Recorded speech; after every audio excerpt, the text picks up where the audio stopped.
All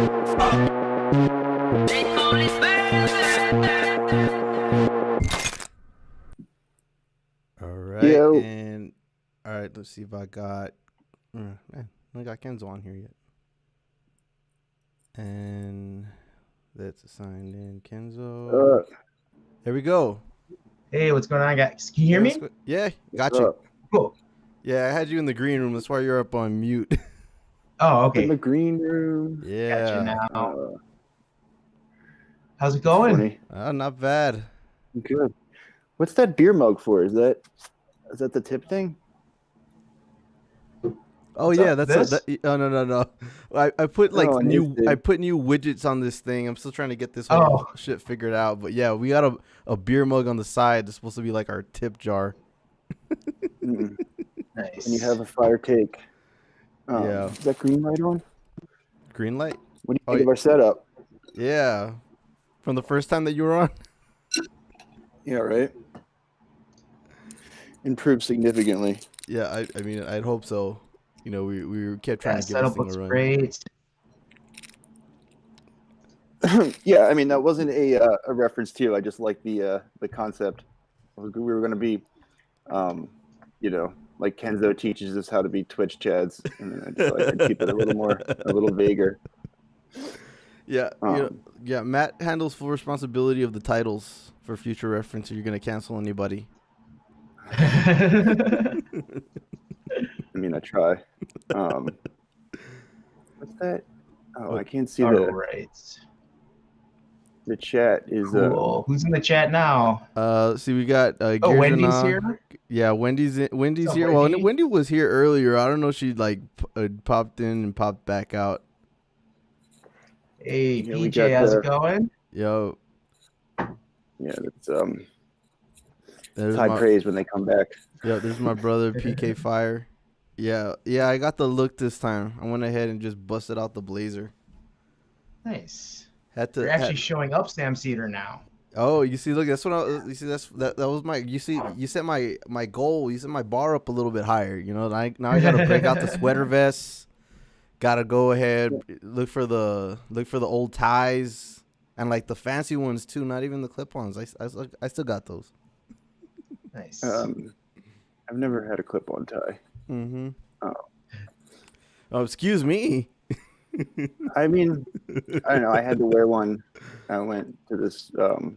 Went to a private all-boys school, Catholic school, when I lived in Louisville. So we had to wear a tie. So I learned how to tie a tie. And that was the same thing over when I was in middle school, elementary school. They used to make all the boys wear ties on Friday when we had mass at my Catholic school. Yeah. And then we'd take them off and just go play basketball all day. Yeah, my parents would not let me get a clip-on tie because they didn't want me. They wanted me to learn, and I still not very good at it. I mean, I can tie a tie, but like it takes me a while. So I guess because I only do it like 3 times a year. Probably why. My kid's better at tying a tie on himself. Yeah, I was yelling at the wife the other night because we were getting ready for Thanksgiving at Grandma's the other night, and like she had on like something casual, and she was kept trying to like, undermine my dressed up attire. Like, you don't have to wear that. It's all going to be casual. And I'm like, listen, like I get to dress up like twice a year, and Thanksgiving is one of those days. So I'm going to look nice here. And I just had on like khakis and a button-up shirt. Like I didn't, nothing special. Yeah, I went full slob for Thanksgiving. I had the sweatpants. Oh yeah, I mean, basketball shorts. Yeah, I broke out the sweatpants for Thanksgiving, but we weren't really gathering. I just went over and hung out with my aunt for, and she made like a 12-pound turkey, and yeah, I took home like about half the leftovers, and then just said, screw it, going full sweatpants. Gonna watch my Cowboys lose and wear the sweatpants. Gears and Nora is naked, railing whiskey in a gaming chair. That is a Wednesday night. I'm a big fan of Gears or Nah. Yeah, there you go. Is it Gears or Nah? Gears or Is it? Oh, I guess it's like Gears or Nah? Or Nah? Nah? Gears or Not? Like Gears of War? Yeah. So what's going on? What are we gonna talk about? Yeah, I mean, there's a few things. I mean, you got stuff down from Lori Lightfoot all the way up to the Oh feds, and yeah. then we still got, I mean, all this COVID drama. Do you really want to give every stream you could probably go in and talk about like some crazy shit going down with fucking COVID right now. You Yeah, know. whenever we Well, had yeah. press, we're Lori like, oh wants. yeah, shit. Mayor Lori Lightfoot wants us to do in-person teaching second semester as our Oh, rates are skyrocketing. oh, damn. Mm-hmm. I mean, what could No. be the motivation behind any of that? I think she really does hate Mm. teachers. She's not a big fan of students either. Her kid goes to Catholic school, Oh, so her really? kid isn't impact. I don't know if they have distance or what. A lot of the Catholic schools are doing in-person learning now. Yeah. I mean, because they're Our dying younger, for tuition. Yeah. yeah. I well, our younger kid is in Mm-hmm. Catholic school, goes to preschool, and I mean, there was like one case at the school so far, so they've been holding it Uh-huh. down pretty good. But I'm terrified. Like we kept him out like the week before Thanksgiving just because cases were skyrocketing, and I was like, "There's this not going to be good." But I don't know. He went back on Monday, and it seems okay so far. But I feel like there's going to be an outbreak. Mm. I don't know. Yeah. I don't know. There Like was I've that. seen a lot of bad stuff though, right? Like, isn't there like a lot of kids aren't showing up for the e-learning? Right? Yeah, Yeah. well, the e-learning isn't showing up isn't bad, but they're putting out like all these parent surveys, and parents are saying that they don't want to send their kids, but Well, they still want to Yeah. like make it available, which is I just don't uh, get that at all. well, I mean, who Yeah. would want to go ahead and send their kids into this shit right now with how bad it's going? You just saw, was it the article that came out from today from CNBC that still says the worst is still ahead of us? I mean, how Yes. many, like how every few months you see that article periodically pop up with a similar headline, like, oh, you think this is bad? Just give it a minute. It's about to get a whole lot Yeah. worse.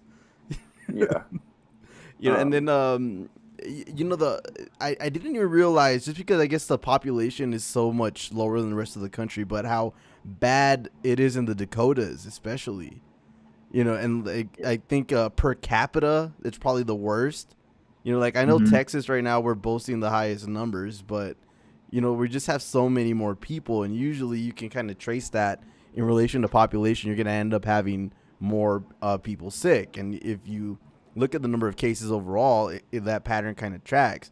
Breaking it down on that per capita level, though, no, I mean, the Republicans like to talk about blue state, red state kind of shit, but there's ramifications to having complete incompetence in governance from the federal to the state to the municipal level. There's just and that's what you see in a lot of these states, in a lot of these cities, even the larger cities. Hmm. yeah. Well, like I've been like under the impression that they're like that the teachers had a plan that could make it relatively safe for opening as long as they got the funding to hire additional helpers and whatever else you guys need. Is that true or no? No, I didn't hear anything about that. Um, well, like in the summer, right? Didn't when you were negotiating, didn't you Oh have well, something yeah, in that the was summer reasonable? that was different. Mhm. Um, Okay. Also, the thing with the summer is that like we can open windows, and like Yeah. there's some cross breeze that we could do in the buildings. These are like really old ass buildings. Yeah. So in the winter, it's just going to be like we're just going to be containing it. And I think the high school, I don't know, might be possible, but elementary schools, like getting those kids to to comply with social distancing, it's gonna be Right. really hard. Mm, I mean, And like what? they want to Yeah. prioritize special ed students, and a lot of students in special ed, they um, they don't always get the social cues to like stay away. Right. So yeah. I don't know of like a good way of doing this right now. Yeah. I mean, the 4-year-old, like, he goes to the preschool, I said, and apparently the teacher said they wear their masks all day, which I was amazed by. Like, I couldn't see them doing it, but Well, I mean, you know, hasn't just been any cases. Like, I don't know. I guess you can train them when they're young enough, but they're 4. well, I mean, you know, that's the thing. I mean, just common sense kind of tells you that it's harder for kids to kind of grasp the seriousness of the situation. I mean, fuck, you can't get adults to grasp that, right? Yes. You know, so imagine telling younger kids, okay, you need to stand 6 feet away. Okay, you know, the virus is still in the air, and this, you know, you're trying to explain those aspects of what a pandemic is, and they're having to learn about this and grow up in this time in and it's almost like a trial by fire situation, and a lot of it is coming down to you know, these kids having to figure out, you know, this is how you get sick, and I don't know how well that lands, and you know, and by and large you have kids that will just go ahead and listen, but then, you know, there's always those couple of kids that are like, well, yeah, whatever, you know, it's just you know, the same kid that always brings the porn to class or some shit like that. Come on, look, I know I'm not alone on this. It wasn't me when I was in elementary school, but there was always that one kid that grew up way too early. There was always a kid. But yeah, I mean, the implications of that now are, hey, one kid that wants to clown around and not wear a mask and get the rest of them sick, and then next thing you know, they bring, you know, the rest of the kids bring that shit home, and I mean, who knows where that shit goes from there? Yeah. I don't know. You're not into the vaccine, PK. Like, I'm stoked for the vaccine. Like, you know, yeah, I'll be the lab rat. Yeah, I'm kind of the thought that, you know, I'm gonna let y'all take that, and then I'll see what y'all do. I'll check up on you though. You know, I'll make sure you're all good. I mean, you know? I've always thought that they wouldn't risk that, right? Because it's on them if they have a faulty vaccine, right? They're gonna have to pay billions in, you know, in settlements if they end up poisoning people, right? I mean, right. Like clinical trials on humans, like several before they released it. Right, and you know, and then my mom, she's a nurse, so she's gonna have to be one of the first ones to take it. So she's already told me, like, what are you, dumb? They don't just throw this out there. They go, you know, you're not a guinea pig. You know, they've already done this to the guinea pigs. And I'm just like, I don't know, maybe later on, maybe there's some, like, a few months go by and something else pops up at some point or another, and I don't know, maybe I'm just trying to be a little more cautious with this thing. I mean, look, vaccines typically will take a longer time to come out, so, you know, some part of this process was rushed. You know, be it for the urgency of the situation, for political reasons. I mean, the timing, I don't know how much I buy into there being some kind of connection or some kind of directive, but I mean, the timing of them announcing the vaccine, like, straight right after the election, then you got all the vaccine news, right? And I mean, I mean, I don't know if there was a connection there, or if it was for political reasons that they had that thing ready right on time, right as the election was decided. But I mean, who knows? And if there's some kind of issue with the vaccine, who knows at that point? But you know, and then you have other parts. I mean, there's 3 vaccines that I've heard of right now that are getting ready to pop out, and then there's another story that I read that vaccine that's like child safe isn't even going to be ready at the same time as these other ones that are getting ready to come out.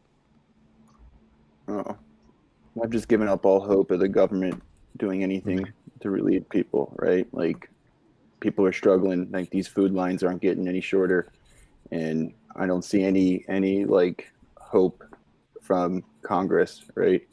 So I think the vaccine's probably our best bet, as scary as it is. Right. The thing with the vaccine too, it's like, if they were holding it, it's funny because then, like, Trump throws a hissy fit and he does that preferred nations thing, that farmer pricing thing he talked about the whole 4 years of his presidency. He kept saying, "Oh, folks, we're going to do preferred nations pharmaceutical pricing. It's going to be great. Everyone's going to save a lot of money." And then he didn't do it, and then does it the week after the election as some sort of retaliation against the pharma, I guess, because they he thought they withheld it. But like, that's the kind of shit that he could have done. People would have voted for him if he had done that. Like, I don't understand. Like, I guess I understand, right? He didn't want to do it. The only reason he did it was to own the pharma guys, but like, he didn't actually want to do anything good, right? He just wanted to, go for the donor money. He's a lot like Mayor Lori Lightfoot, I think. Like, Trump had a lot of W's right in front of him that he could have just taken. Like, he could have like found, if he wanted to, gotten a bunch of stimulus money right before the election, and then been like, "Hey, look, the Democrats are blocking this shit." Like, he probably, if you like put that in front of people, like, you could have had this relief. But for the Democrats trying to take this away, I think he could. I mean, it was fairly close. Like, I think he could have won. Yeah. I don't want to say Trump could have won to become a hashtag or anything, but I think he could have.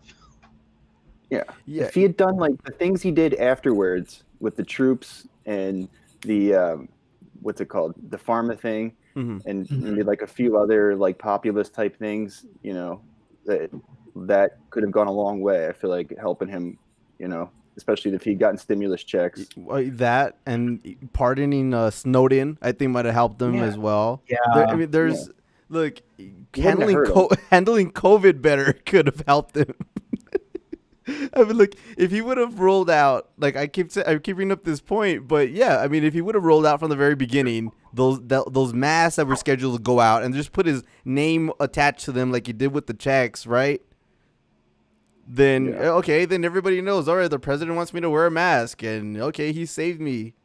This is what he did. And then you have all the chuds that don't want to wear masks now because they didn't see him wear one or because he was downplaying it. Then they would have been wearing it, and then the people on the Democratic side would have worn it because, let's just face it, they believe more in science.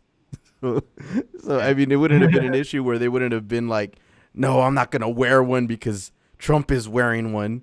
That would have been a perfect place for civility politics. Yes. Where it's like, okay, we'll be civil and we'll wear masks too to show we're good sports. Right. Like, that's where it would have actually saved some lives. That's probably the only instance where civility politics is good. But they didn't even do that.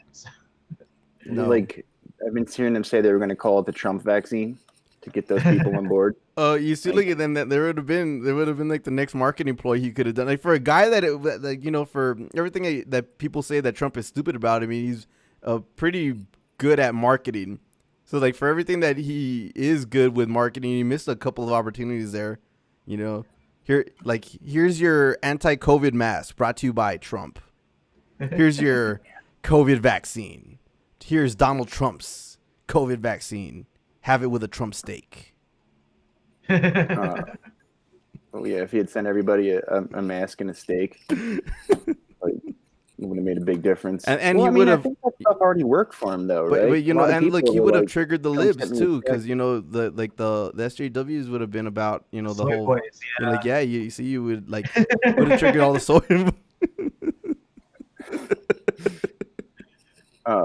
That's like all he did, though. His whole campaign strategy was like, "Watch me trigger the libs. They're gonna go so crazy, folks." And it just like wasn't enough, especially when he was like deliberately, like pushing any kind of his whole like anti-socialism stuff was, I feel like, turned off any kind of like independent voters that might have gone for him last time. Just like, wait, like, you're not actually anti-establishment. I just worry that like they have adapted now and they're not going to let any kind of non-insider, they're going to let they're not going to let anybody from either party take the nomination now, right? Like, Trump was the one chance to have a non-elite or a different kind of elite, whatever you want to call him. Like, because they seem like they, like with Obama this time, right? They they got in there quickly when it looked like Bernie was going to win. And Mm-hmm. I don't know what the Republicans will do next time. We've been talking about it. Like, if Trump is going to run again, right, he would probably, I can't see any of those guys beating him. But, No. like, I could see them pulling out all the stops to make sure he doesn't win. Like, this, What? like any of these, like, court investigations, I could see the Republicans Uh-huh. getting behind that if they had to, right? Yeah, Uh, I think I'd believe more in that if they weren't actually going out of their way to placate to the base and say, no, he has a point. No, no, no. Okay, Well, they would his blame Nancy cases. Pelosi. Yeah. Well, his You know? cases keep getting thrown out, and they keep coming back with, oh, well, but you know what? Wait a minute. You know, the president has a right to do this, even though there's no evidence. Yeah, he has a right to go ahead and go to trial and get his lawyers embarrassed. I think that the actual like decision makers in the GOP are gonna like kind of see how shit plays out Right. until a year out or so from the next election, just to Mhm. see how the winds are blowing. Because Yeah. 2012 they fucked up. They're like, well, let's just put up the most establishment ass guy we have, and like Mhm. yeah, but Obama just went blink to Mitt Romney. Right. Because that was kind of supposed to be a comeback year because like Obama decimated them in 08. So this would have to be a comeback year, but how do you come back? Is it gonna be Palin? Are they gonna Oh. like? Because Palin is Ooh. like half as crazy as Trump, but still part of the base. Yeah, it's sad to say that Sarah Palin's actually more palatable for She's the the she's the GOP. compromise candidate. Yeah, she's a compromise candidate at this point, right? Oh God, Paul Ryan. Yeah, they'll love that. Ooh, Yeah, I don't know if any of those guys are going to do it because, like, Trump has the craziest coalition of voters, right? He's got like yes. the mainstream Republicans, just about all of them, despite the Lincoln Project wants to tell us they all voted Oh, for him anyway. And then right. he has all these like I don't want to call them rednecks, like, but just like weird, like NASCAR fans and like reactionary, you know, uh, like, you know, I guess you'd call them racist, but that crowd, like of the diehard base, right? Like those people are not going to come out for Paul Ryan, like all the No, like the MAGA people, the people who go to the No. rallies, no. you know. The MAGA people will come out for whoever Trump says to come out for. So. Well, I mean, like, there's the MAGA people. Mhm. They're split by race too, because I mean, like looking at numbers, like the super, the people that we see zoomed in on and at the rallies missing all the teeth, with Mhm. Trump you can grab me T-shirts, like Right. they don't most people of that class of the work just don't vote. So like Yeah, Mm. those are just the poor people, the working class, mopes of them that actually do care enough to go to rallies and vote for him. But like he gets like regional managers of pool sales companies and stuff like that. yeah. Like he gets Ski-Doo. uh, car dealer owners like as his Yeah. major donors, and like that's what Mar-a-Lago is. It's like Mm-hmm. kind of nouveau riche type Mm, folks, which is weird because Trump himself is old money. Uh So huh. it's like yeah. he likes to be the old money dude that hangs around with folks that just got really successful at selling cars and shit because they get so incredibly hard looking at him. Mm-hmm. And like that is what he needs. Like he can't just have people vote for him and like him. Yeah. So those Yeah. folks The will small still business vote. tyrants. They might be willing to compromise a little bit. And I don't know, Palin 2024. Yeah, Palin would work, but I just can't see any of these schlubs Palin they versus have now. Kamala. That's what they're gonna Oh, set it up God. for. oh my you know, God. and then like they're releasing all these early polls for 2024, right? And they're not even making like any kind of guess that Biden is gonna run again. Yeah. Like they're not even kind of feigning like, yeah, Biden's definitely gonna come back and do this again. I mean, he barely made it through this primary, and Uh-huh. the general. He did so by Then he hiding broke in his his foot. damn basement, and he really just had to get out of the way and let Trump screw himself over for a large Yeah. part of it. And then, Yeah. but yeah, I mean, all the polling that I have seen, I mean, what do they have at the top? Kamala and Michelle Obama. Like Michelle Obama. I don't know what I don't know what world they live in, but yeah, like I said, I think they'd have to have a monumentally Mhm. disastrous presidency for have somebody be able to beat Kamala in the primary. I don't Which know. they could. I think they will. You know, like I keep saying it over and over again. They have to do good shit. Like they have to do Yeah. at least. They have to push through at least one good thing. You know, or else they're going to get decimated in the midterms too. Well, there's Right. that too, but well, let me actually pull up this poll that I caught. There we go. So 2024 National Democratic Primary. Let me get you guys back on here. There we go. And nope, that didn't work. There you are. I figured it out. There you go. 2024 National Democratic Primary. Here you go. Harris with 30%. There's no Joe Biden. No Joe Biden. He wasn't there, right? The CIA slipped. Like you're not supposed to tell them that we know he's gonna be dead by then. Yeah. So, I'm still of that belief. Like if I had to go ahead and place if I placed a bet on anything, I'd say that he wasn't gonna finish the term. Yeah. Yeah. Mhm. But I think so too. But I mean, whoever they were polling here, I mean, I think it's pretty much based off of name recognition at this point among Democrats. Oh, God, Cuomo. Yeah, Como. But what I had thought was, how are they going to actually pretend that there's whatever faction of the Democratic Party lined up with Bernie isn't going to just gravitate towards the next progressive? I mean, wherever else happened in 2020, there was still 30% of that electorate that stuck by Bernie, right? Uh-huh. And I mean, is that 30% that's really policy based gonna just go ahead and gravitate towards one of these other people? And then also for good measure, they threw on Ilhan Omar, but I don't think she qualifies to run. Well, it only adds up to 78. Oh, wait. So I think, right, did I do that right? 1, 2, 3, 4, 5, 7, 8, 9, 14, 20, 26, 29, 39, 49. Yeah. 68. Yeah, 78. So you think they just like eliminated 28% of the electorate? 22%? Yeah. They factored in COVID. Oh, that's what it is. They got rid of they assume all the people that are going to end up getting knocked off by COVID the or all people that were going to vote for Biden are going to be dead by then.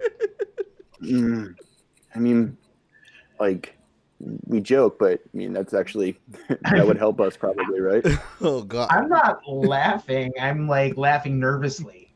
I'm with you. I'm a nervous laugher as well. I mean, it's imperative that we don't let another generation of neoliberals dominate the party. I think. Yeah. Right. That's the only way we're going to be able to reform the Democratic Party is if we don't let the Mayor Petes of the world take over the party. And they're going to try really hard. I was looking on our neoliberal the other day, the neoliberal subreddit, and like they were brainstorming like how do we get a moderate to have a big profile, and like nobody really understood. It's like they kept trying to talk about like publicity stunts and like what if we had a magazine cover or whatever. And it's just like you have to do good shit. Like you have to do stuff that people like and they appreciate for. Like look at a poll and do that. Like they've been trying so hard to not embrace the obvious popular sentiment on the ground. It's like it's going to be a disaster if they try to run another Obama third term. And then they're going to try to shove down some, like millennial neoliberal, and it's not going to work, right? I mean, they just it would have to be like a celebrity. Oh no! It would have to be someone like they'd have to like be attaching, something. I mean, Michelle Obama makes sense, Yeah.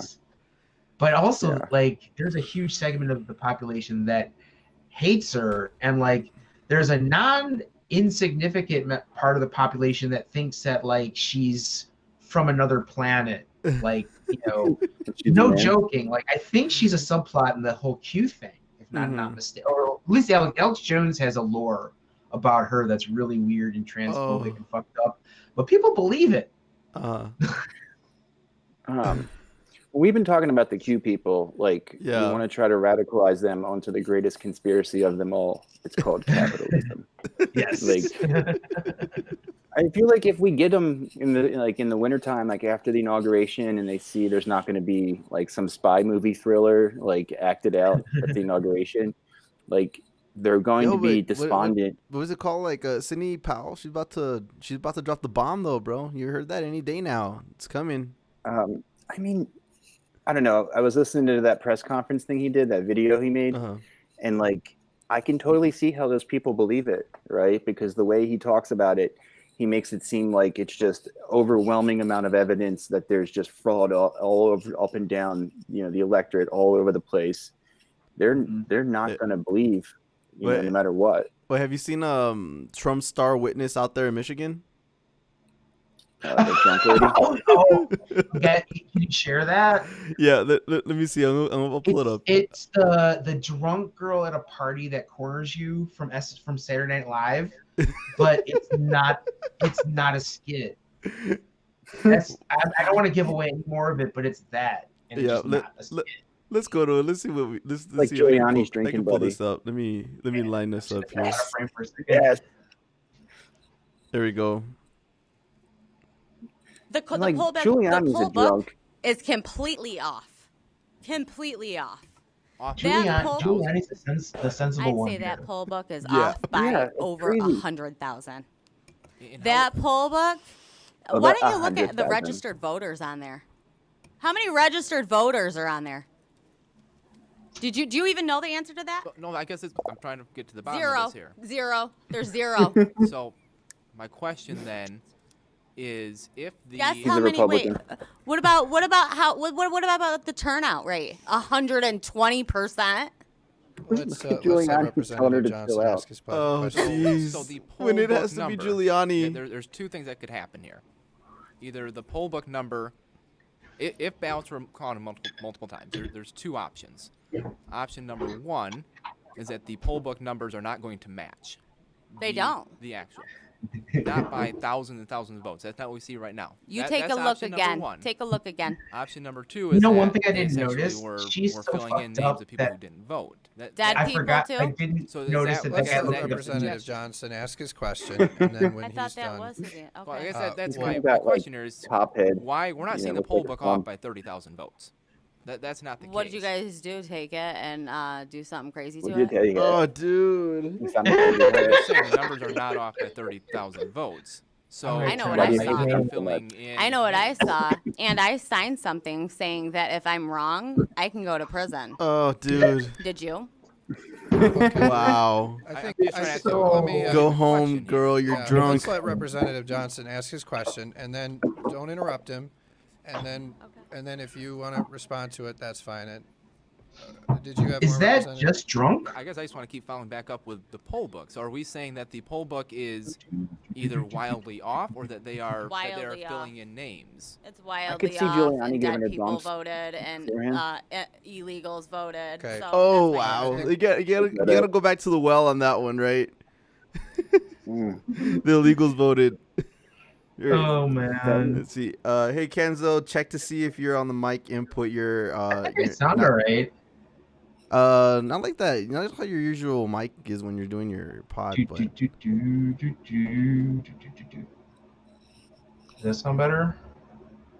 Yeah, sounds good. Let's see. I don't know. I do that all the time. I wear these headphones and then I look and see that I'm on the external, Is that better? Mic. Yeah, that's it. There we go. There you go. All right. Yeah. All right. Here I am. Thank you, PJ. Yeah. Let's see. Even Giuliani is trying to calm her down. Yeah. Like we had talked about this a little bit because he had the same kind of dynamic with Sidney Powell, right? Where Giuliani had to be the voice of reason. Like we had a couple of weird incidents like that with the Trump team, where you had reports of Trump trying to go ahead and bomb Iran right after he lost, and then Mike Pompeo had to be the voice of reason, be like, "Oh, wait a minute, whoa, no, that's a little too out there, even for me who likes war." maybe a year ago, but no, not right now. I'm trying to. Do you think she was just drunk, or do you think there might have been a couple prescription pills in the mix there? Yeah, I think. I don't think you're that she was right about just that. drunk. Yeah, I think honestly, look, I think I would say a bar and maybe like Mm-hmm. a couple martinis. I don't even think it's that much alcohol. No, I mean, was she really?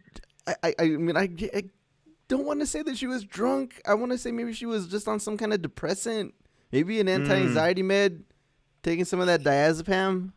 Yeah, that's what a bar is. Dilaudid? Is that the thing that the kids are, No, the Red Scare an girls opiate. are on? That's like that Old West opiate, right?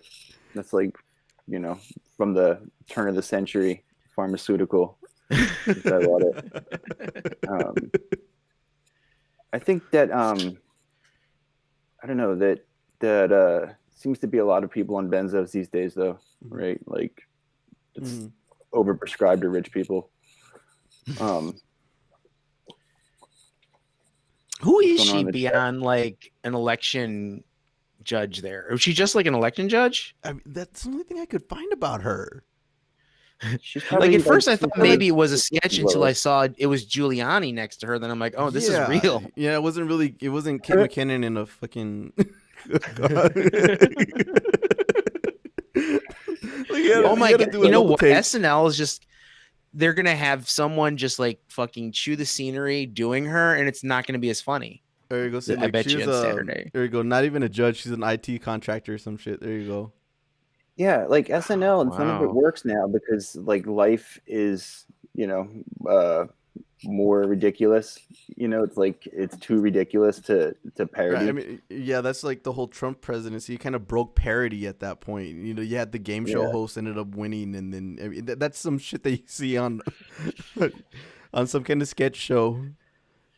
You're like, I remember when emphasis on the word sketch. Yeah, very sketchy sketch show. Well, I don't know if you all remember this, but when Schwarzenegger ran for governor in California, there was a game show at the time that was called Who Wants to Be Governor of California, and they had I don't remember that. Yeah, there was a whole game show about that, and they were gonna go ahead and give the winner.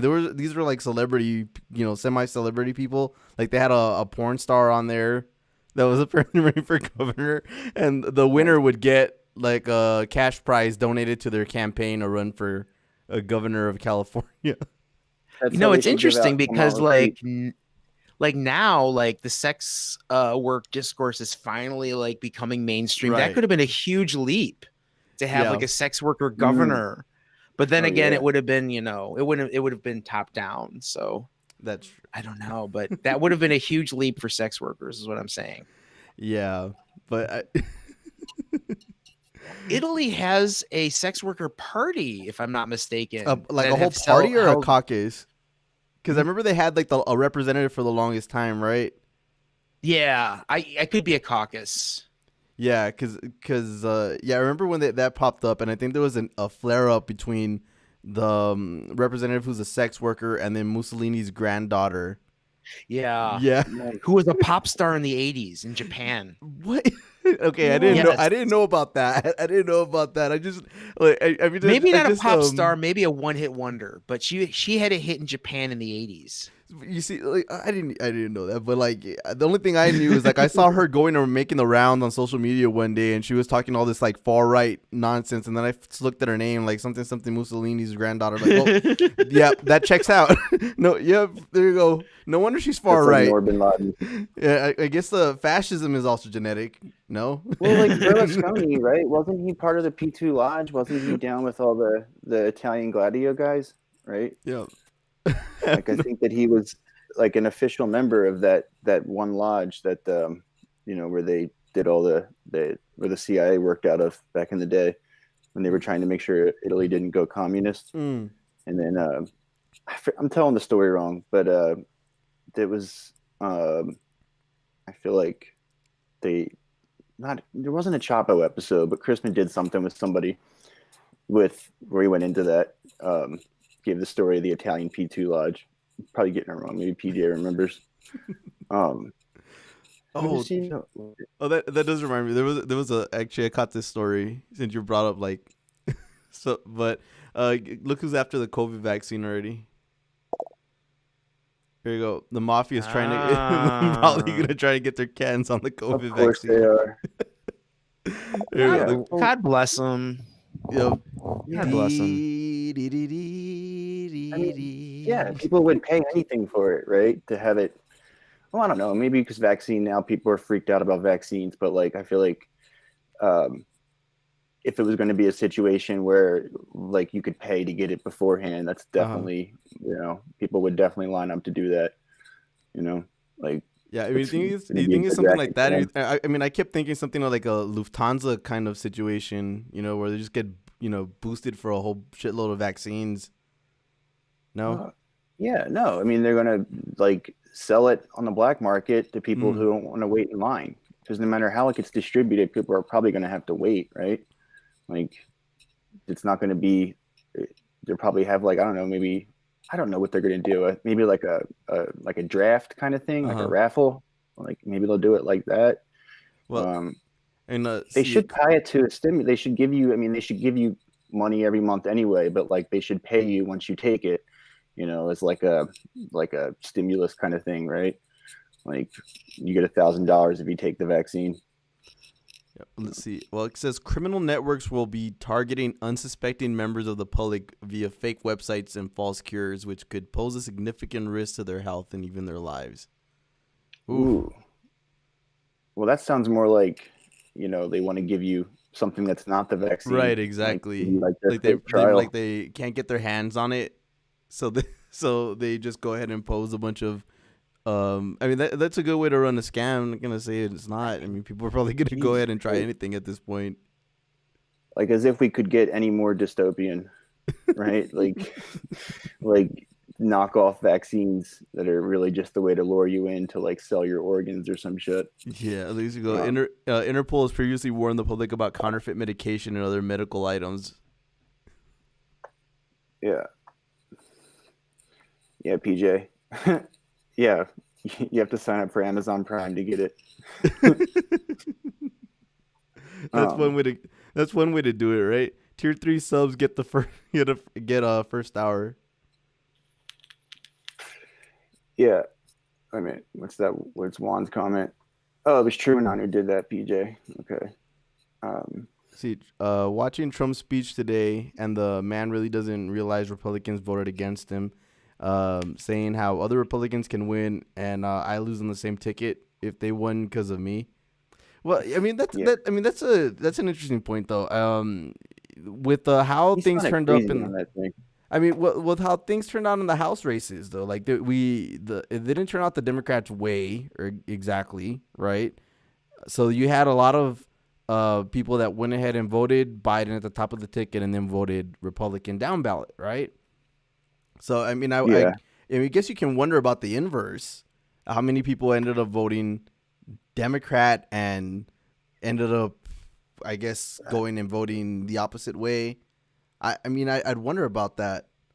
I don't think any Democrats voted for Trump. Yeah. If you voted down ballot Democrat, I don't know. Yeah, I'm pretty sure. Sat out the presidential race. But, like, he was so bad this year. Like, fucking...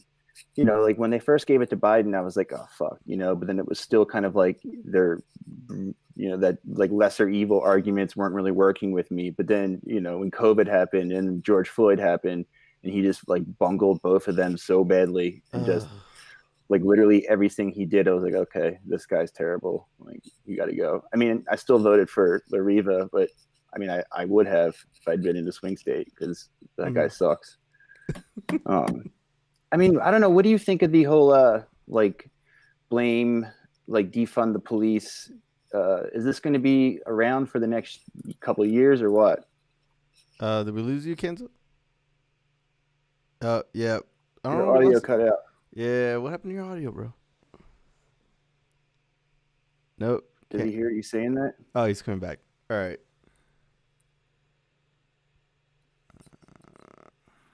See if I can go ahead and fix this really fast. Did you do it? No, did not do anything. Why you blame me right away, bro? Kenzo's a Chad streamer. He knows how to do it. Oh. Yeah, no, I didn't do anything. Oh, no. He'll probably call back in right now.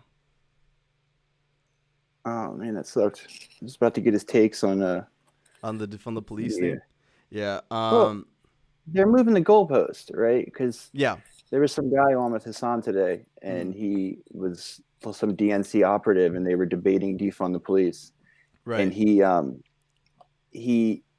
at first he was saying, like, he says BRB. Okay. At first they were saying, like, you know, it turned people away. People didn't vote for Democrats because of that. Like, it hurt down ballot races. And then when that was kind of debunked, now they're starting to say it was bad because it didn't do a turnout surge in the urban areas. So it didn't work to turn out voters. Turnout surge.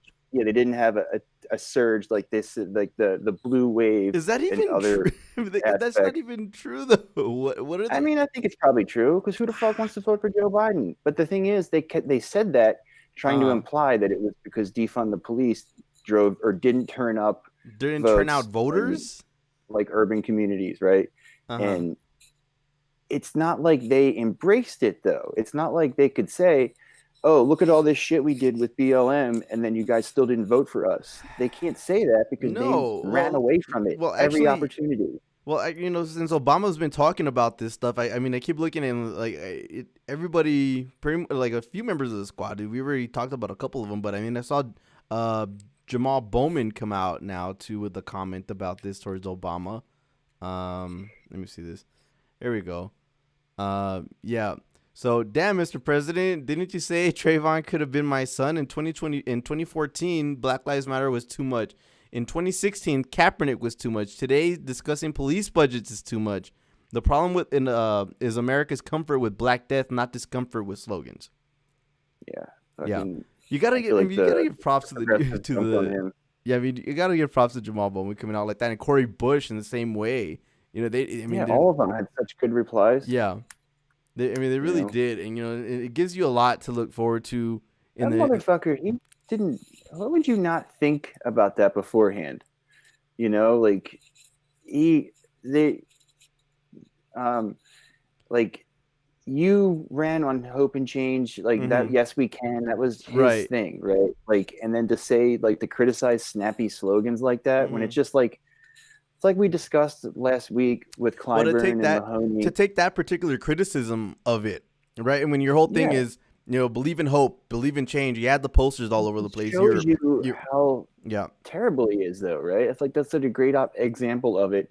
Like we said with Clyburn and we said with Mahoney, the difference between the way they responded to the criticism, right? Yeah. And Obama did the Clyburn thing where he just bought into the right-wing framing and didn't take the opportunity to say, well, it's actually, there's a lot of good points behind the meaning. It's just, whatever, messaging's unclear.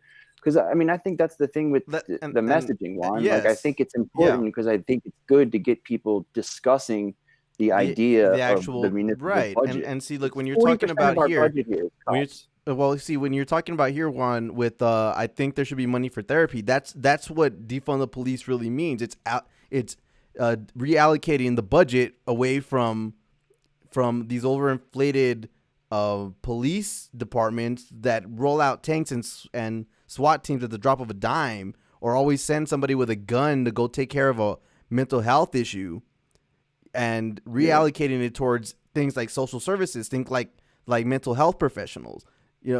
So there's some kind of alternate besides going ahead and sending somebody out that's not equipped to deal with a certain type of situation. And in that respect, I think most people would agree to that. You need some kind of alternative that is, let's say, more prone to not be violent. We did a story earlier this year. We covered a story earlier this year where there was in Utah, right, where there was an autistic kid that got blown away by by a cop because he was having a freak out and cop didn't know what to do but shoot him. There's I mean, either, and I don't think even training cops to be mental health professionals is the answer. You know, I mean, how are they supposed to be able to go ahead and respond to one thing or another? Let's see. What did you link me to over here, bro? Did I link it to you? I just sent it to you in the DMs. I don't know. PJ sent me something. Let's see. Well, like, yeah, the cops are even aware of that, right? Mm-hmm. Like, the cops are being forced to shoulder way too much of the brunt of. Yeah, she's right. If the libs keep trolling us with defund the police, I'm going back to abolish. I mean, to say fine I've heard with her it, talk but about, like, she's been on the street canvassing, and she sounded like she had the same experience I did. People are down. Like, people know what it means, and they're not afraid of it. I feel like when they go on TV, when and I feel like a lot of the critiques from libs also, I mean, it's just them being obtuse again. Like they're acting like they don't know what it actually means. You know, and they're saying that other people don't. Right, and they know when there's a clear, there's a clear opportunity to go ahead and make the case for what defund the police is. You can fight back against this Republican caricature that they're trying to paint you into. You know, and you actually can make a decent case because a lot of people believe that mental health services are underfunded, and there's not, and they are right, exactly. But I mean, it's not. I mean, they clearly are. But on top of that, you can go ahead and you don't have to worry about there being some kind of ideological divide because that's something that goes ahead and resonates across the board. You know, when you go and look at things like the wave of mass shooters and all that kind of stuff, one of the arguments you get from the right is, oh, well, the problem isn't the guns, it's we don't have enough mental health help. So make the case that you need more mental health budget allocation. Yeah, no, that's exactly it. Like, when you show people these numbers, right? Like I just sent you, they understand, right? Because it tracks with their experience, and it tracks with like the reality for anybody who thinks about it. It's like spending 40% of your city's budget on cops and like a fraction of that on all these other services that are traditionally the government's responsibility, right? Like, you have no public housing, you have no like public mental health services, you have no counseling, you have none of that stuff that cities traditionally have had, right? That's been something that was taken care of, and people could go have the help that they needed before it became to a situation where the police would be involved. And then even worst case scenario, like, they would always have somewhere to go instead of jail, right? Like, people would just get arrested, they don't know where to stay, right? Like, the housing crisis is heating up, and it's only going to get worse, and they're spending that kind of money, and a huge chunk of that is arresting people that don't have a house, people who need clearly need like health or housing services. So like, that's a conversation I think the country is ready to have. And I think for a large part, the professional Democrats who go on TV and muddy the waters are doing a disservice on so many different levels, right? Because that's true. Like, the cities are not spending their budgets appropriately. Way too much of it is going to cops. And you can use that as an opportunity to say you need more budget, so we need to raise taxes. But like, the problem is that people have no kind of democratic input on their budgets, right? These cities are spending all this money, and people have so like minimal opportunity to affect the allotment of that money. So getting people to talk about defunding the police is good on that level too. And I really don't think, like I've always said too, I don't think anybody is being turned off on it.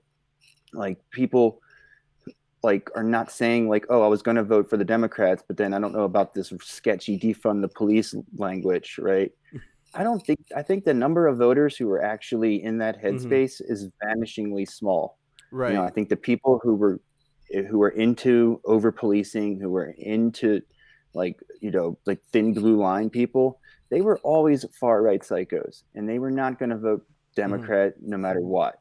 So that's a losing battle to begin with. You might as well do the right thing, right? Like, I guess there's an argument where you don't want to offend rich people by talking about like how the city's money gets spent, because it might get them thinking about, like taxing them more. Because that's the problem. It's like none of these cities, like Lori Lightfoot just did here, de Blasio and Cuomo just did in New York, they don't want to tax the billionaires. Like they're so terrified to tax them at all.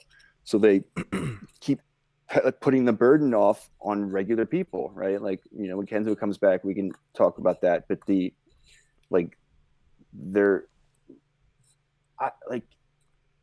I don't know. Like, I don't know why. And I don't know. It's like the donor money, I guess. I don't know why they don't want to, like, you could do a one-time tax on the billionaires and say COVID relief tax or whatever. Right. Make it a patriotic thing. There's so many ways you could approach that and make it. Well, I mean, the same way that they do, like, the same way that they write up all these horrible bills and give them like all these flowery names, they could do the same thing, right?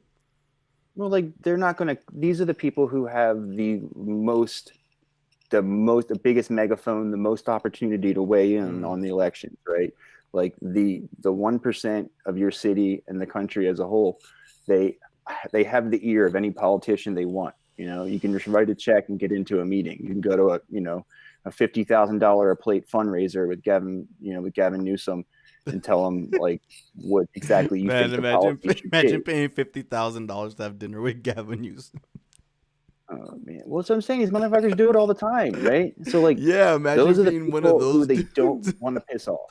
Right, they'll do anything to not piss them off. But yet it's crazy to think about all these people that just seem like they'd be annoying to sit with in person, and these people pay, all these extravagant amounts of money to go ahead and just sit across from them for a little while. I'm sure that they tell them exactly what they want to hear, right? Like, no, I'm sure, but I mean, would you want to? But think about it. Would you want to sit across Ted Cruz for an hour and a half? Oh God, no.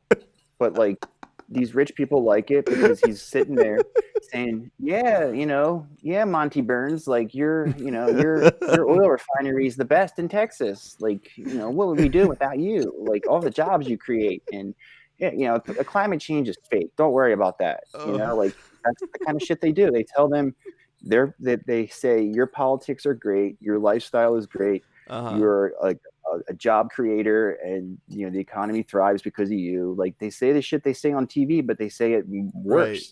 It's already like when you hear Cuomo give a speech now and you ask him about billionaires, he is so nice to, like, he's so like butt kissy on just a regular press conference, right? Like he's will not say anything to them, and it's just like, it's objectively, ethically, morally, like policy, just up like every level, it's fucked up how little taxes the top of the food chain is paying, right? Corporate taxes, like personal taxes, wealth taxes.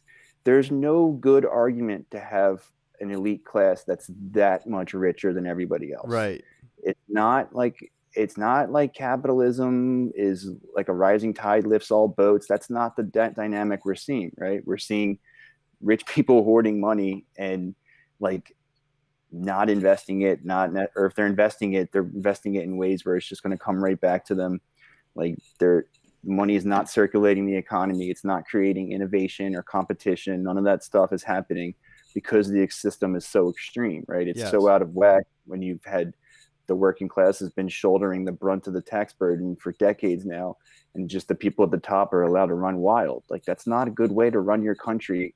Like there's no good argument for it, right? Like the kind of obscene wealth they have out there and the way its effect on the country as a whole, but then on everybody else, like everybody who's a tier below them, right? Like the millionaires who aren't quite billionaires. It sucks for them too, right? Those are the people who are going out of business now, like, not being able to effectively open the economy so that their assets can get bought up by the people above them, right? Like that's just what's going to happen. Just consolidate more wealth in these people's hands. And like, what is that? What's your argument for that? Like what, and just like, it's the media, like their complicity and their sort of lulling people to sleep. So like the people, like the middle class libs and, they don't understand how bad the problem is because they think that, well, Nancy Pelosi's great. Like Andrew Cuomo's great. They would never do anything to screw me. They're looking out for me. It's just those mean Republicans. Right. So then like their whole worldview, their whole like opinion of the realm of the possible is just shrunk down. Right. Like they just think, better things aren't possible, I guess. Right. Just to bounce back to that whole defund the police thing, did you catch that? Yeah, I mean, I don't know why the whole conversation now has to be more about the messaging and the sloganing and critiques about that over the actual issue, but somehow or another, the actual that just seems like what happened. Like the same thing with the Kaepernick and the kneeling. It became more about the kneeling than why he was kneeling. Mm-hmm. And I got this tweet out from Jank Uger. Going and playing right into that, and then Marianne Williamson went ahead and followed up with it. So let me zoom in a little bit here. There we go. So look, I understand the critique of defund the police as a slogan. What I don't understand is that critiques never say what they would do instead. It's a bad slogan, so leave it. So let's leave policing as it is. It's 1,000 times worse than any slogan. And then Marianne Williamson chimed in with, I think it's an unwise slogan because it miscommunicates. Less money for police wouldn't have saved George Floyd, Breonna Taylor, Philip Castillo. She doesn't understand it either then. It alone does not get to the core problem: corrupted police culture, inadequate training. Reform the police sounds better to me. Yeah, so I mean that's why I ended up responding like that. That's why it responded for us like this. Like, yeah, the activists should have formed a focus group and thought about what would make people the most comfortable before heading out into the streets. Yeah, that's the thing. Politicians don't have any say on it. Right, exactly. Like, it's like they can try to like bully the online people into not embracing it, which has been a raging backfire. Like that hasn't worked, right? Mm-hmm. It's just had to more, I feel like more like radicalization and like, disenchantment and like disappointment with the Democrats, right? Like, they need to say, like I've said all along, right? It's pretty obvious what they need to do. Like people understand, like 54% of the country thought it was okay that they burned down that precinct in Minneapolis, right? That's insane, like yeah. that happened. So people understand that the policing is broken. And the second you show them any kind of budget numbers, they understand how that's going too. Like the militarization and the burdening of the police, like that's what Sam Cedar says. He says you should call it unburden the police, which I mean, I wouldn't have a problem with that because like it gets to the central point that we're talking about. Too much focus. They're being asked to be a jack of all trades, right? They're being asked to be like it's true. I mean that is true, but I don't know. And they're showing up to do like something. Like they're showing up to escort the old lady across the street with a machine gun and a tank. That's the problem, right? They're both overburdened and over militarized. So everything is a nail, and they have a fucking semi-automatic hammer. It's the same thing it's that old saying, when all you have is a hammer, everything looks like a nail. Yeah. But like, I think it's going to keep happening. You're going to keep having the activists. They're going to keep saying uncomfortable statements for you. You can't just ignore it, right? Like, right. And I mean, look, and to me, that's why I don't like this whole messaging conversation at all, because the point of activism, the point of being out there and protesting isn't to go ahead and critique the message. It's because they're out there to make people uncomfortable, because being comfortable is how you got here. That's the problem. Everybody's just been all comfortable with the status quo shit with every week or every month or every couple days, even at points, you see another unarmed black man just get killed unprovoked most of the time. Well, I think the dynamic you're seeing in New York is more to do with a cop sort of, it's like, yeah, exactly, Adrian. Like, I think the thing with the cops has been deliberate to an extent. I feel like they've been like juking the stats, right? Like they've been reporting stuff that they didn't, and they've been policing less because they're throwing a hissy fit, right? That's not anything to do with like. I mean, I'm sure there's probably some more crime because people are didn't broke, we talk about right? this too? They said they took $1 billion from cops from in NYC, and the crime has gone up here. Less cops on the streets. They didn't take it from the cops. First of all, that doesn't kick in until next year, right? So it hasn't even gone into effect yet, and it's not even going to do that. It's going to put nurses and mental health professionals responding to some small segment of calls, which is what every expert, including police experts, say should be done. Just the cops want to have their cake and eat it too. Like they don't want to lose the funding. Right, exactly. The funding is not really what that goes to. Funding goes to these exotic weapons. Right, and see, look, this is what we looked at too. Was the most of the cuts were coming from a budget increase that they were set to get in the next year. So this uptick in crime, first of all, is with the current budget that has been already in place, which is overinflated and still hasn't brought down the crime. Did you show that graphic I sent you? Which one you sent me? The cities? Yeah. Right. So let's go to that one again. Yeah, I had pulled it up. I mean, New York's a little different because it's got a lot of public services. You know? So it's only 8% of their budget. But, look at all those other cities, like $4.89 billion a year is spent on the police. Like $4.89 billion.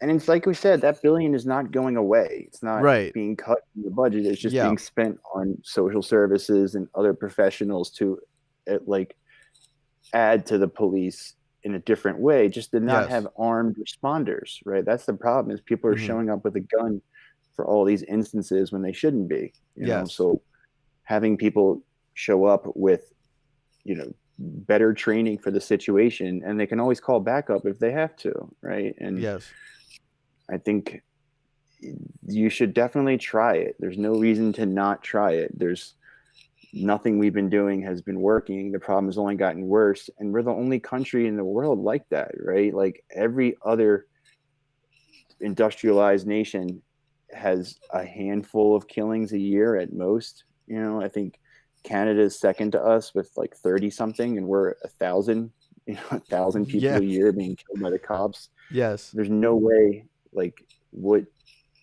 There's no way that it can't be done better, right? Like what we're doing is not working, and there's a way to fix it.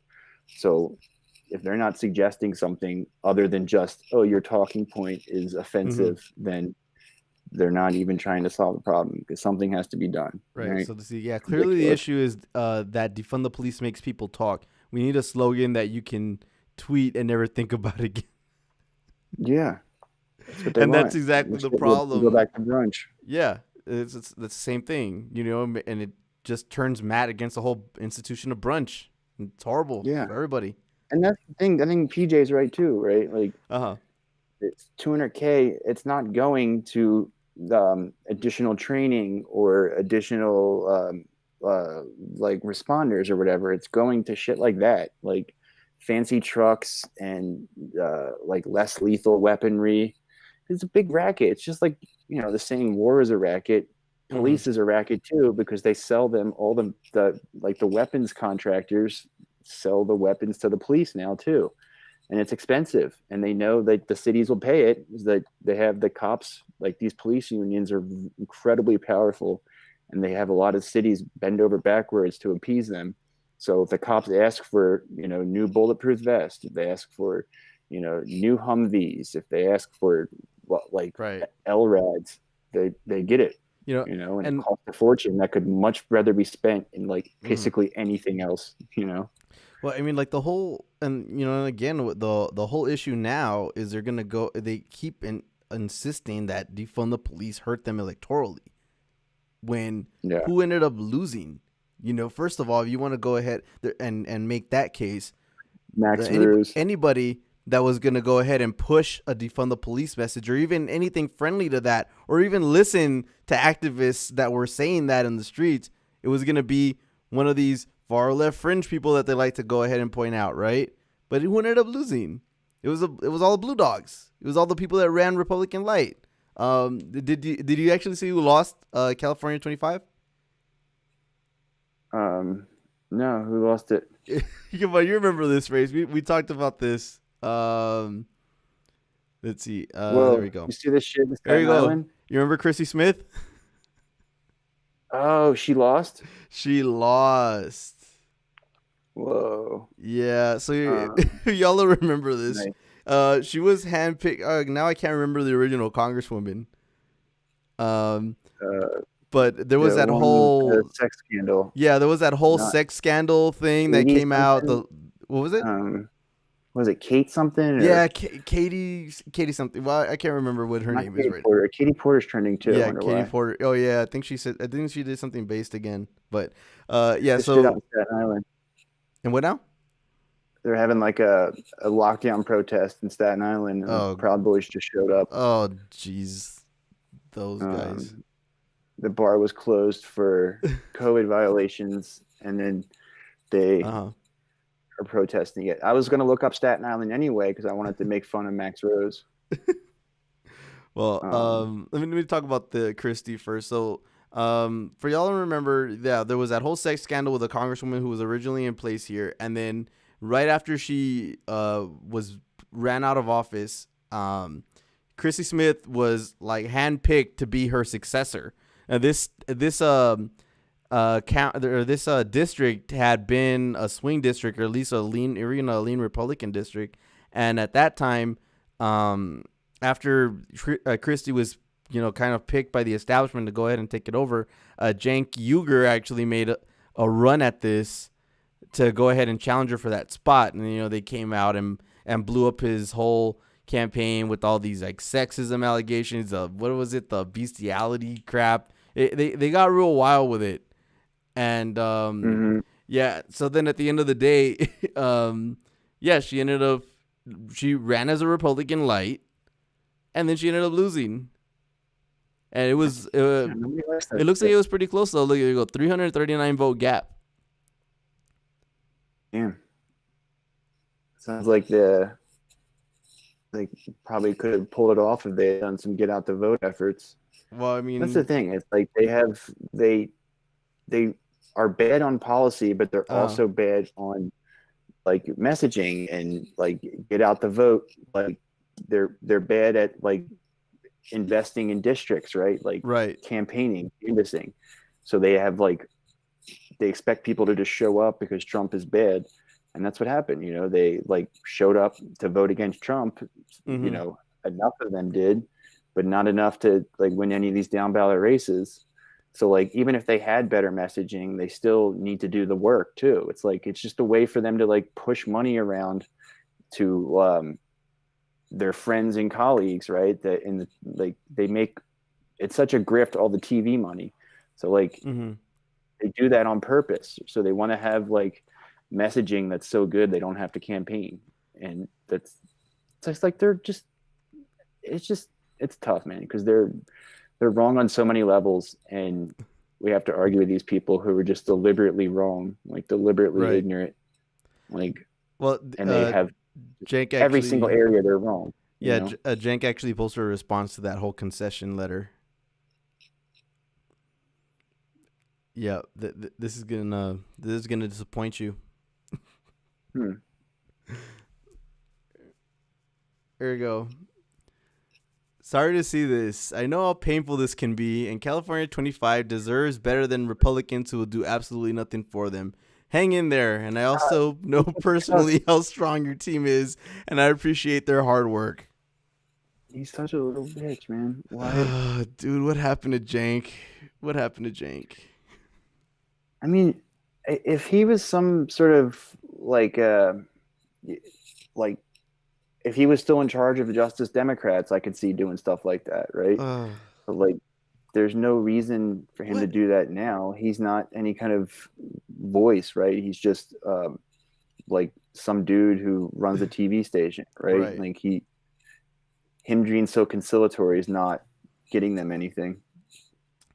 I mean, what is he trying to do? To rehabilitate like a political image so that way he can make a run at something again? Or no, I think he's trying to play nice. I think he thinks that like it makes progressives look good.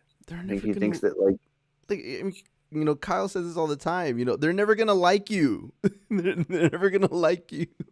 You know, at least not to go ahead and placate that much. I mean, they called him an advocate of bestiality.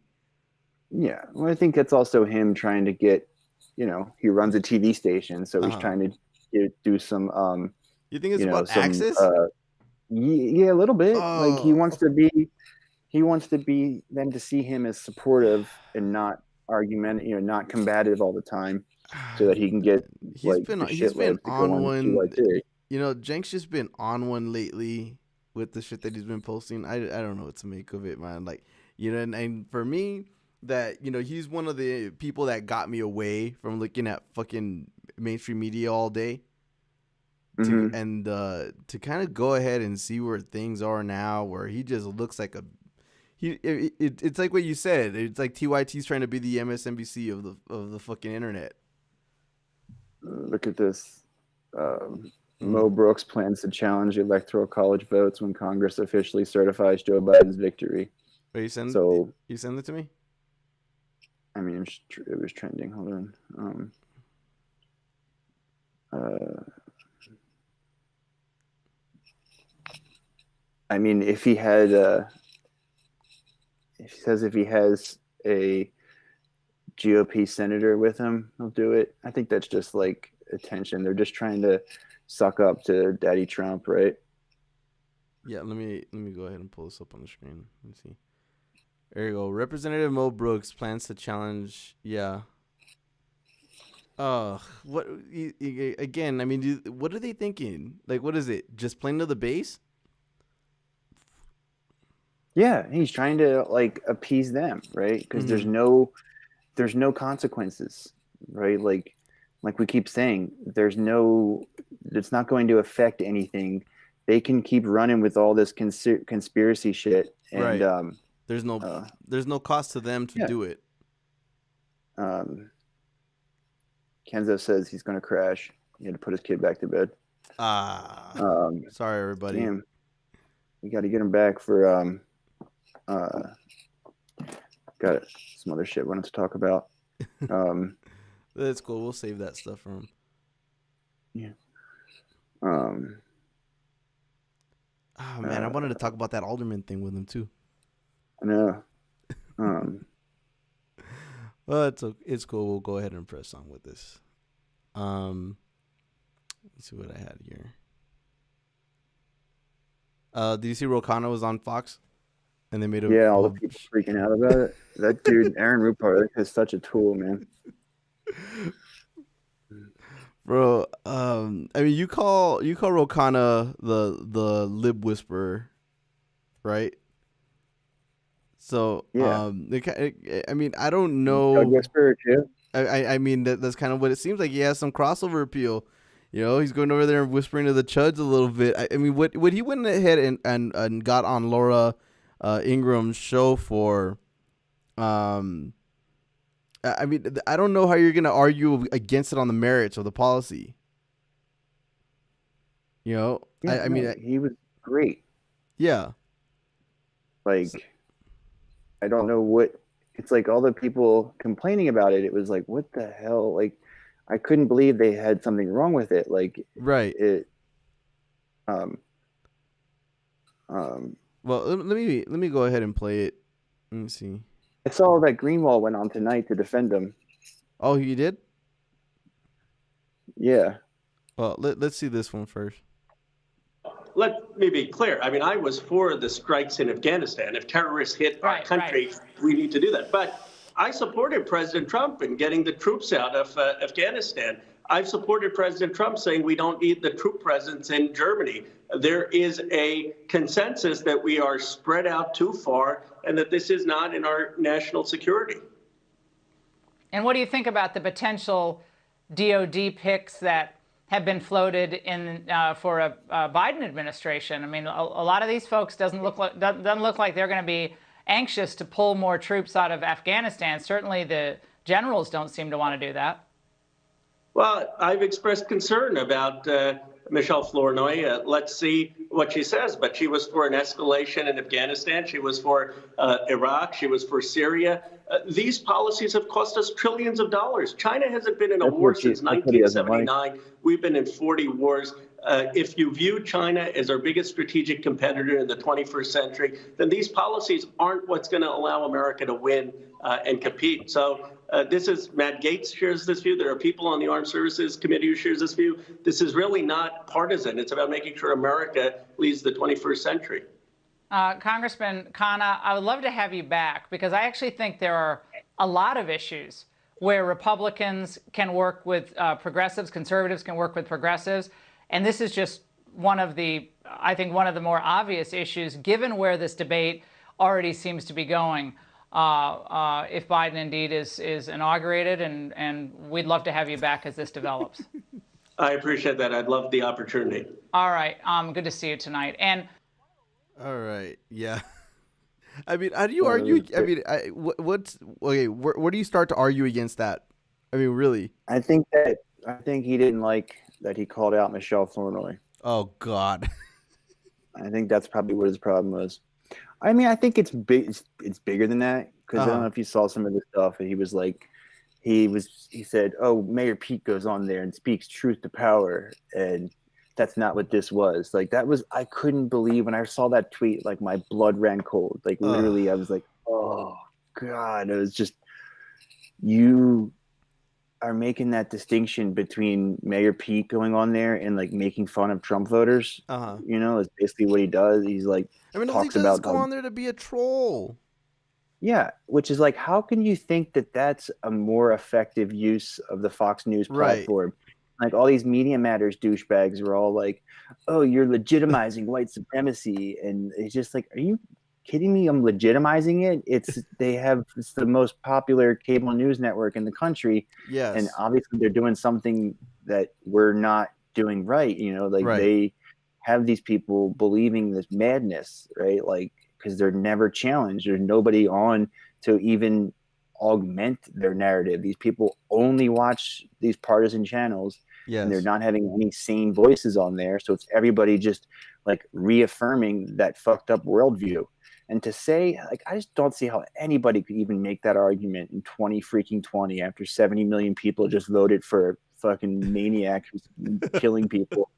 You think you're too special, you're too good. I don't know what it is. Like you can't have a conversation with this other side of the aisle, especially about this topic, right? He wasn't going on there to like shit on Nancy Pelosi for getting her hair done, you know, like he wasn't going on there to like criticize Abigail Spanberger, right? He was going on there to discuss a very important pressing policy issue that there's vast bipartisan consensus on. Like people are fucking sick of these wars. They're sick of being screwed, told we can't have healthcare, we can't send our kids to college because you want to go play fucking army boss around the world. Like it's bad. It's like one of those other things. It's like so many of these problems now are bad on so many levels. It's bad strategically, objectively. It's counterproductive, right? Like it's not good. It's a waste of resources and it's bad strategically, right? Like it's bad having like Rose said, it's bad having ourselves spread so thin, especially if China is this major threat that they pretend it is. And we have all of this military stuff like in, you know, the caves in Afghanistan doing what again? And like getting tied down in these disastrous like civil war conflicts in Syria and Iraq is just like absurd, right? Like I understand why they want to keep all the bases open, you know, but the only argument for keeping this operation in Iraq and Afghanistan is war is a racket, right? That's the only explanation they have, like that Michelle Duckworth or Tammy Duckworth thing, right? It's like they're going to come home in a body bag. It just, you saying that, you sound so disingenuous. And at the same time, you know, this is just coming right after you saw those stories of a second generation of soldiers that are out there serving in the same war that their parent went ahead and signed up to go ahead and fight in. You know, I mean, it's like the longest running wars, I think, in history in some respects, right? I mean, by now, it is. 18-year war. Yeah, no, it definitely is. It's like I said, there's no good argument for it. It's amoral, and it's bad strategically, and it's bad. We have so much suffering in the country, and you're spending $1 trillion a year. Like they're gonna definitely agree. Like the military budget, the military authorization that Trump is threatening to boycott, right? Like that's one thing where they're not going to do a stimulus. They're not going to do any kind of recovery help, but they sure as shit will make sure they come together to vote for this, $740 billion military budget. Let me pull up Glenn Greenwald's tweets, and you brought him up here. Looks like Brianna was on Megyn Kelly's podcast yesterday. Who now? Looks like Brianna was on Megyn Kelly's podcast yesterday. Oh, okay. I wonder if that's acceptable. Probably not. Probably not. Yeah, here we go. So I'm not sure why any Democrat would validate Laura Ingram's show by going on it for a friendly interview, but that's what Ro Khanna just did. So Glenn Greenwald had this to say about that. So perfect illustration of the stunted, vapid mentality of Democratic Party outlets. The Vox video dunce maligns one of the only anti-war house Dems, Ro Khanna, for prioritizing crafting an anti-imperialism coalition over middle school tribal concerns over who sits at what lunch table. Yeah. Yeah, you gotta love fucking Glenn Greenwald. I think that's it, but I also think there's an aspect of it where that's all it is. I don't think the Vox guy is smart enough to get this. But I think his bosses are. I think they've said to him at some point that the partisan nature of the media, right? They need that business model. Like all the current existing industries need that, right? Like maybe they could pivot to a more bipartisan way. Like that would be a smart thing to do, I think. Like because there's not going to be as much drama, apparently maybe there will be, but like they're going to have something to put on TV all day. It's not Trump, right? They haven't figured that out yet. But like that Vox video dunce, his whole racket was watching Trump speeches and tweeting them out and like making fun of him. It's like, I don't think he's smart enough to know this, but I definitely think that like his bosses want as narrow a range of topics as possible, right? Like the manufacturing consent thesis, right? They want to narrow that range so that the Overton window is just like the presidential tweets, and there's such and then like the crap now to just go ahead and say any kind of critiques of Joe Biden's cabinet as it's forming up is somehow helping Republicans. Yeah. And as soon as that Senate race in Georgia, both Senate races are wrapped up over there, it's gonna go right back to it again. They never get tired of ringing that fucking bell. Be like, okay, if you can't critique Biden, no, about it, huh? The left helps the Democrats like that, right? So many people thought that Joe Biden believed in Medicare for all. Like a lot of people think that that's the official Democratic Party policy. They think that it's just the Republicans' fault that it's not getting through. Like I saw some polling after Iowa that was like, maybe it wasn't Iowa. I forget where it was from, but it said like something like 60% of the Biden voters thought he supported Medicare for all. It was South Carolina. Yeah, it was South Carolina. Right when it was South Carolina when Bernie Sanders was on the ballot, and he actually 100% supports Medicare for all. You had people out there voting for Joe Biden thinking he was for the same thing. I wonder if they did something to trick people like that, like specifically, right? I don't, because that was the only state where Biden ran a good primary campaign, right? So I mean, he put all his eggs in that basket. I mean, yeah. I wonder what he did though. Do you think that? I mean, not I don't want to keep going and doing Monday morning quarterback every so often, but I mean, do you think that if South Carolina hadn't gone that well for him, that Bloody Monday would have been as effective?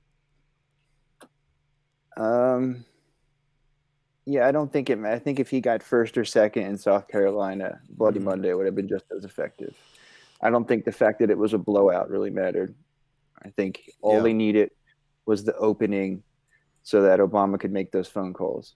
right? Right. Like if he had, gotten third or fourth there, it would have been very hard to get Pete and Amy to drop out. I think they would at that point. You probably would have. I mean, maybe you make that call for Pete. I don't think Pete, like the scuttlebutt is that Pete didn't want to do it, right? Pete was like, he didn't. He was making Obama sweat a little bit. He definitely didn't. But yeah, to that whole critique thing. Did you see Brian was on with on Democracy Now? No, I didn't see that. Yeah, let me pull that up. Did we find any clips of Glenn on Laura Ingraham tonight? No, I haven't pulled that one up yet, but I had this one. See if I can get this one on here. There's a lot of talk ever since Biden officially clinched the nomination about the efforts to unify the Democratic Party and his efforts to reach out to the left. And a lot of his moves have been characterized as a kind of soft to the left, while there hasn't been a lot of substance behind those characterizations. So what you've seen in this latest slate of picks is a lot of emphasis on the identity of the individuals picked, a lot of firsts in the group.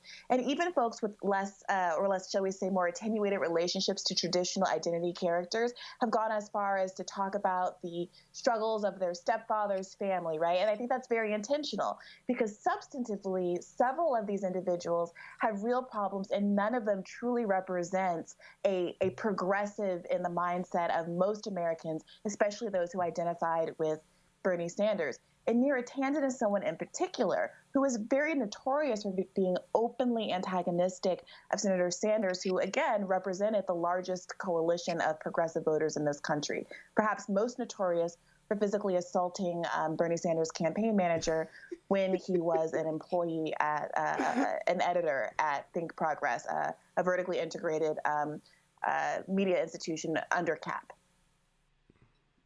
Yeah, I'm glad you brought that up.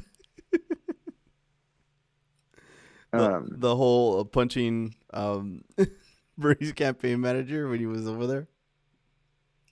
Yeah, no, he. Oh, here's the clip. Yeah. Oh, you found it? Yeah. No, I'm sorry. I'm just on the one you just showed. I don't know. Like, it seems like a lot of people don't want her, and I don't want her either. But what's our other option? I don't understand. Like, yeah, I don't. I mean, think whoever gets picked after Neera is going to be somebody else. It's just going to be equally as bad. No. That's what I'm saying. I also feel like the people who have the most contact with her, like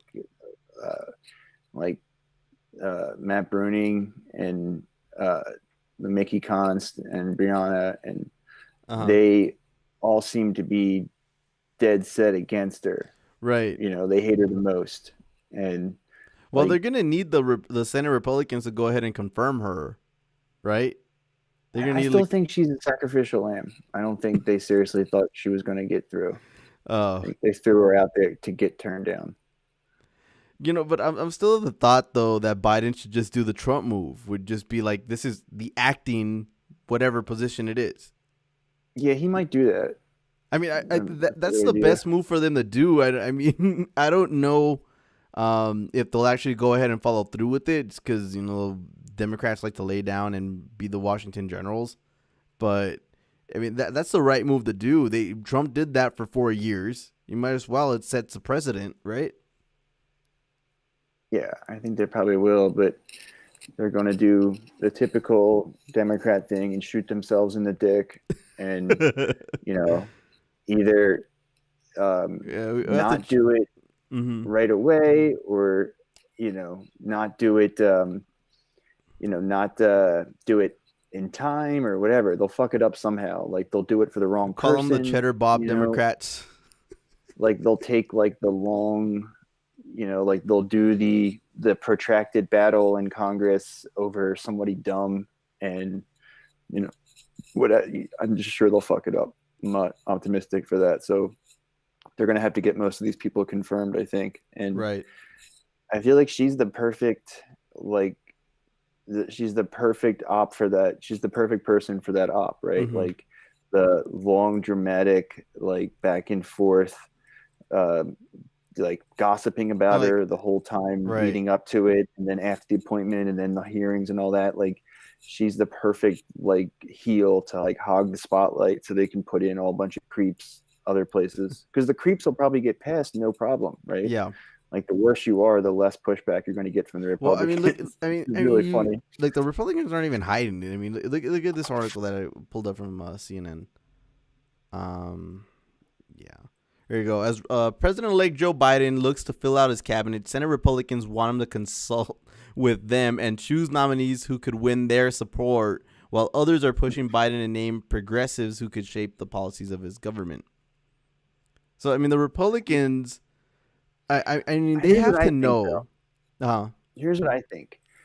They will have a much harder time, like, trying to come up with stuff to shit on the progressives for in hearings. You know, like, because they don't break the rules usually, right? Like, they're good.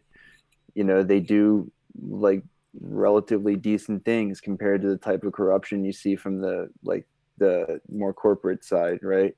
So you're going to have probably a million improprieties and, you know, whatever you want to find, they can find with someone like Neera Tanden.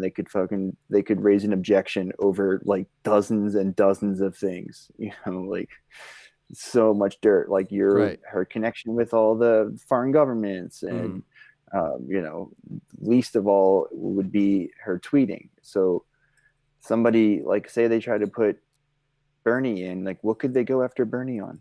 Like, what could they say, like, other than just like, you know, policy wise, right?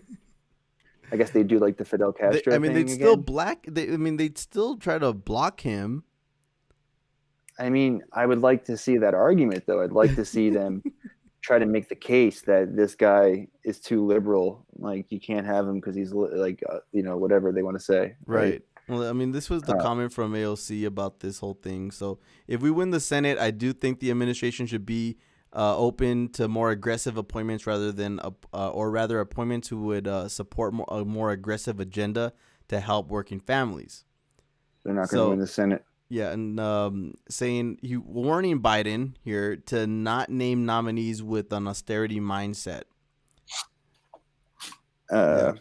I think one of the most simply damaging things that could happen to the Democratic Party would be that would absolutely imperil us in 2022 is if we had a bunch of austerity people or an austerity strategy and an austerity mindset.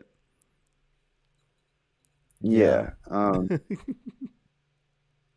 But I mean, you're still of the thought. I mean, you're still of the thought that they're not going to be able to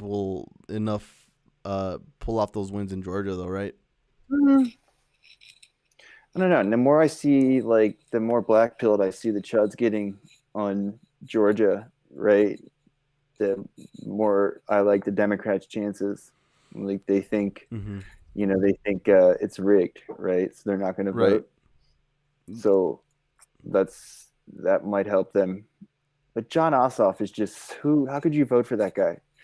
You know, like, he just has such loser energy. Like, everything I see about him, he's just like, hey, nice to meet you. Like, he's just like a shittier version of Beto, right? Like, he's just less charismatic Beto, which is impossible. Which is saying something. Yeah, think about it. Like,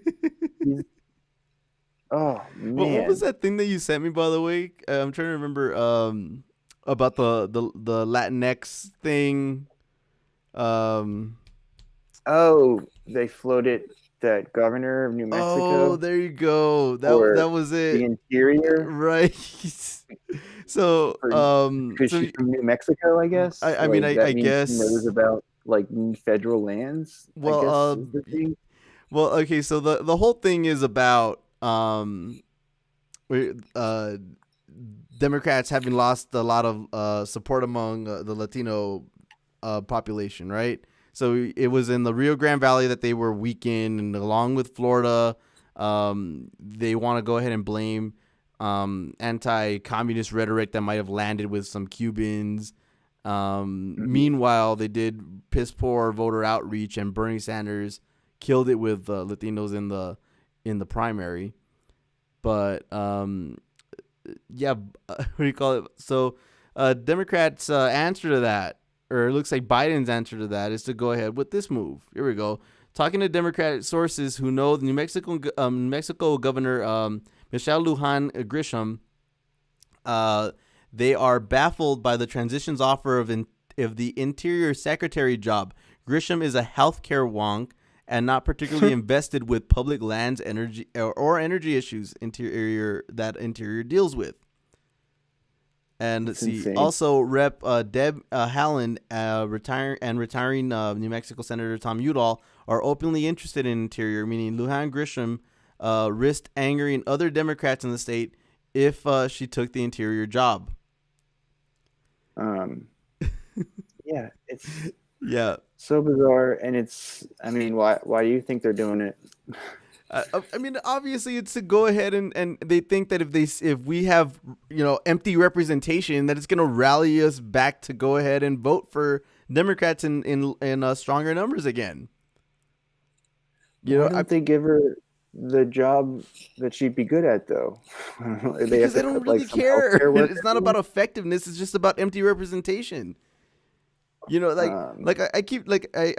go back to this video every once in a while, but Philip Agnew really broke down identity politics in such a great way in this one video I saw where, or this perversion of identity politics where he talks about how what Democrats try to do a lot of the time, he didn't mention Democrats, but this is what Democrats do.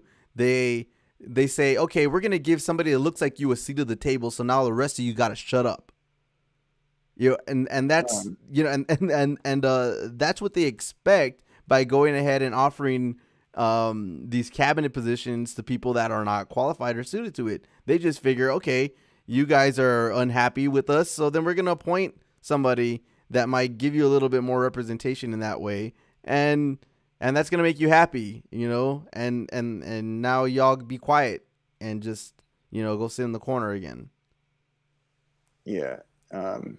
It's not going to work. I mean, I don't know. Have you seen her talk? Is she like charismatic or anything? No, I actually haven't seen the New Mexico governor all that much. Yeah.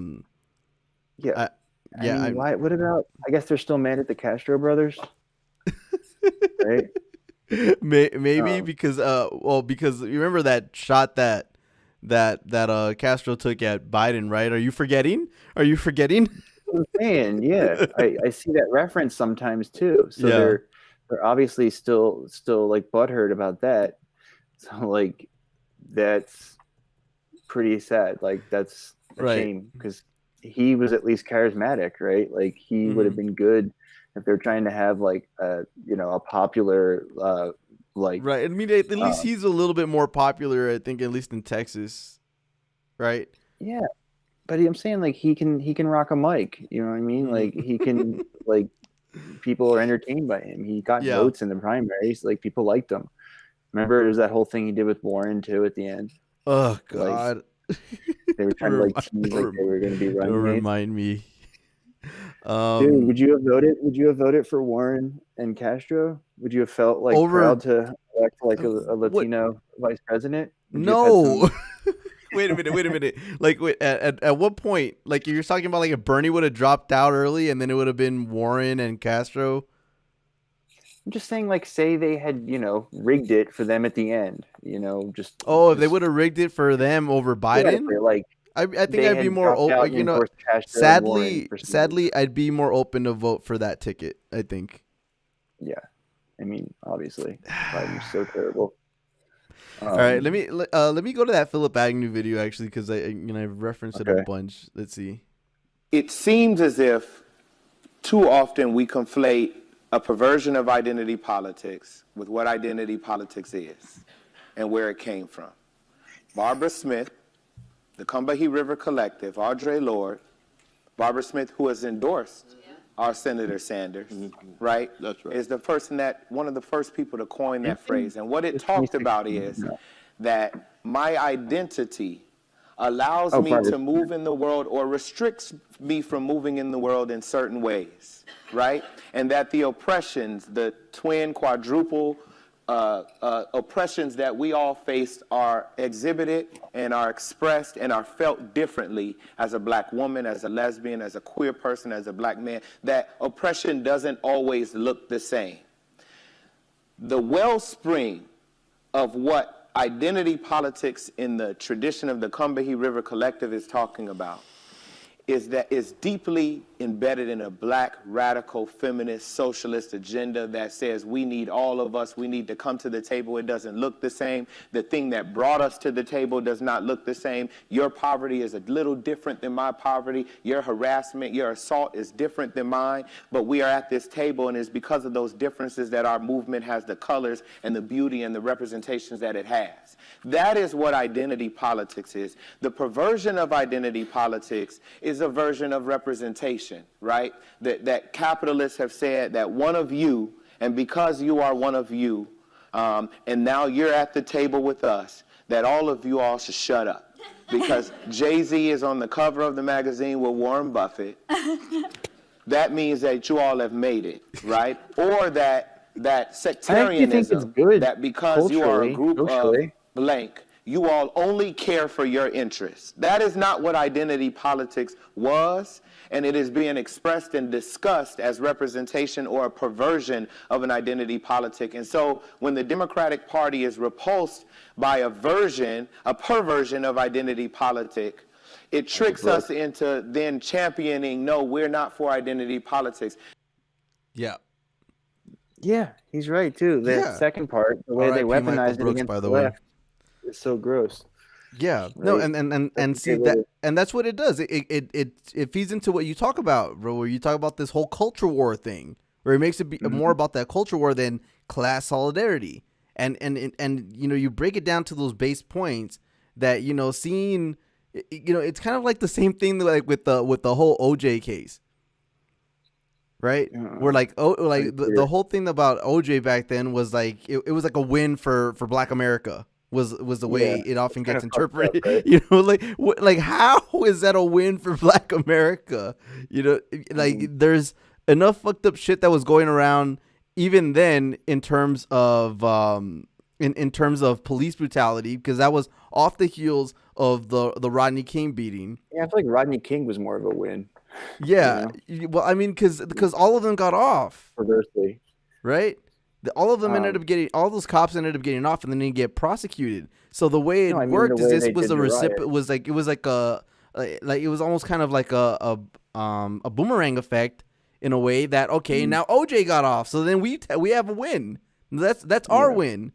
But it was more of a thing about his status and his money than him actually than having some kind of civil rights win the way Johnny Cochran tried to make it.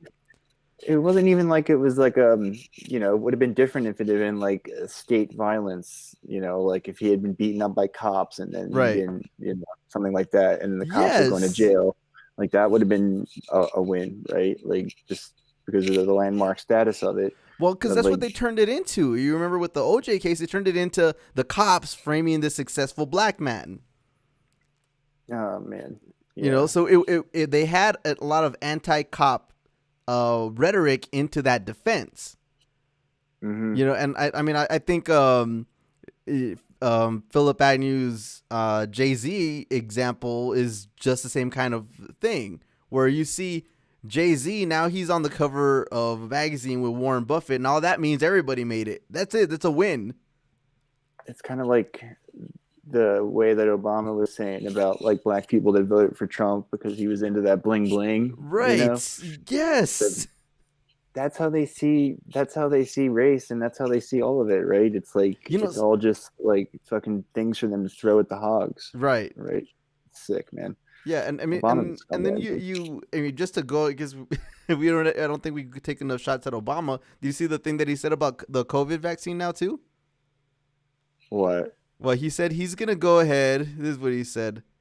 There we go. Obama says he may take the coronavirus vaccine on TV to build trust in it. Fucker. What does he have? He has no. Like, read the room, dog. Like, you just did the thing with the snappy slogans. Right. Now you're doing it with the vaccine, you think that we don't remember? Like, are you fucking kidding me? Some people remembered. There you go. That's what I'm saying, man. That's the very first thing that came to mind. Like, okay, I wonder what they're gonna do. I mean, how's it gonna go? Obama's gonna be pictured with like a little stress ball or something, and like the needle's actually going in the stress ball instead. I can already picture it, man. He'll do some shit where he like pretends to be like, it's turned me into a monster. Yeah, some shit like that. Like, it'll be so cheesy too, like some like dad joke. I want to see Joe Biden do it.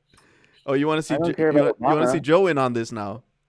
No, yeah, I don't care about Obama. Like, he'll do anything, right? Like, he drank that Flint water supposedly, right? Like, what won't he do?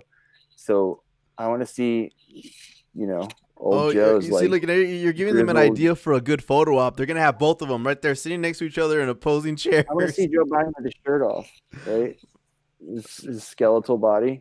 I mean, I don't know, bro. I'm not into that. Do you think we'll get pics of Joe Biden with his shirt off? Look, we got pics of Hunter without his shirt on. Anything, hope springs eternal. What's up? Let's see. Joe Biden shirtless. Better you're gonna run off everybody from the stream.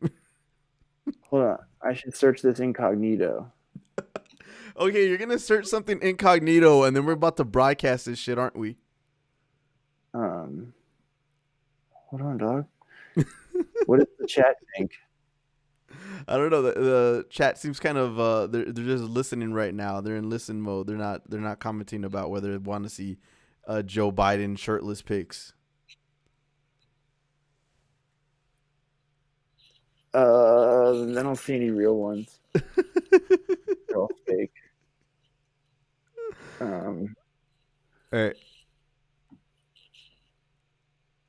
Is this one real? No. Yeah. Oh, here's one. Oh, dude, come on. Here we go. See, PJ's on this. No, I'm good. Nobody wants to see that. It's fine. It's not. Okay. It looks like it's a couple years old. Mm-hmm. What's this in? Looks like it's in the New York Post or something, or TMZ. Oh God, it's from 2009. Yeah, like, I mean, he looks like a dad bod, whatever, but like, he's not like gross. He doesn't have any like deformities or anything. How about we talk about Ivanka instead? Why, is she got topless pics out there? Oh, dude. All right, get your mind out of the gutter. She's been deposed. There you go. Yeah, that's what I want to do to her, man. Talk about problematic crushes. This is an ongoing theme. So Ivanka has been deposed in an ongoing lawsuit alleging misuse inaugural funds. There you go. Ivanka Trump was deposed on Tuesday as part of an ongoing lawsuit from Washington, D.C. Attorney General, who alleges the misuse of funds from President Donald Trump's inauguration in 2017. New court documents show. D.C. Attorney General Carl Racine sued Mr. Trump's inaugural community and the business overseeing Trump International Hotel in Washington back in January, claiming the nonprofit inaugural committee coordinated with Trump's family members to overpay for event space in a way that enriched the Trumps. Racine claims the inaugural committee knew it was paying above market prices and failed to consider cheaper alternatives. The lawsuit filed in D.C. Superior Court alleges that more than $1 million was wasted on improper payments to the Trump Hotel for event space during the 2017 inauguration. So CNN first reported Ivanka Trump's deposition. The elder Trump daughter, as a senior advisor to the president, has been intimately involved in the inner workings of the White House and assisted her father with the 2016 and 2020 presidential campaigns. So that's like the thing they should have done for impeachment, right? That's like the emoluments, right? That's exactly what it is. And then you hear already stories about Trump going right back into international business right after he gets out of office, which, I mean, technically, I mean, is it a violation of the emoluments clause? No, because he's out of office. But at the same time, it's not like he doesn't have the power to go ahead and set things up in a very favorable way for him to enrich himself once he's out of office, right? It was so bizarre, what he was doing basically the whole time, that he was able to just run around and basically sell favors for business deals, right? That's literally the worst case scenario that the founding fathers specifically said. We got to make sure we don't have this situation where you can be bought, and that's exactly what he ended up doing. And then now you see foreign governments. What's that stat? 70 million from foreign governments. Yes, and then now, I mean, with you have you have the stories of Trump selling pardons, right, to people, and then going ahead and setting things up to to preemptively pardon his kids in case there's some kind of investigation that occurs from the federal level.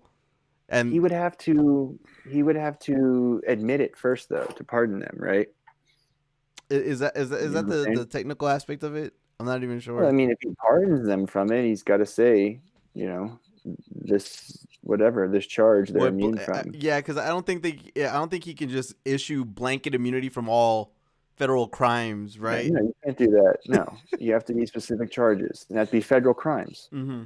So, if there was a state crime, I'm sure there is. Most of these fraud things, there's a state reciprocal interest, Yeah, but I mean, when Ford pardoned Nixon, what was the whole the language that was going into that pardon? Do you remember?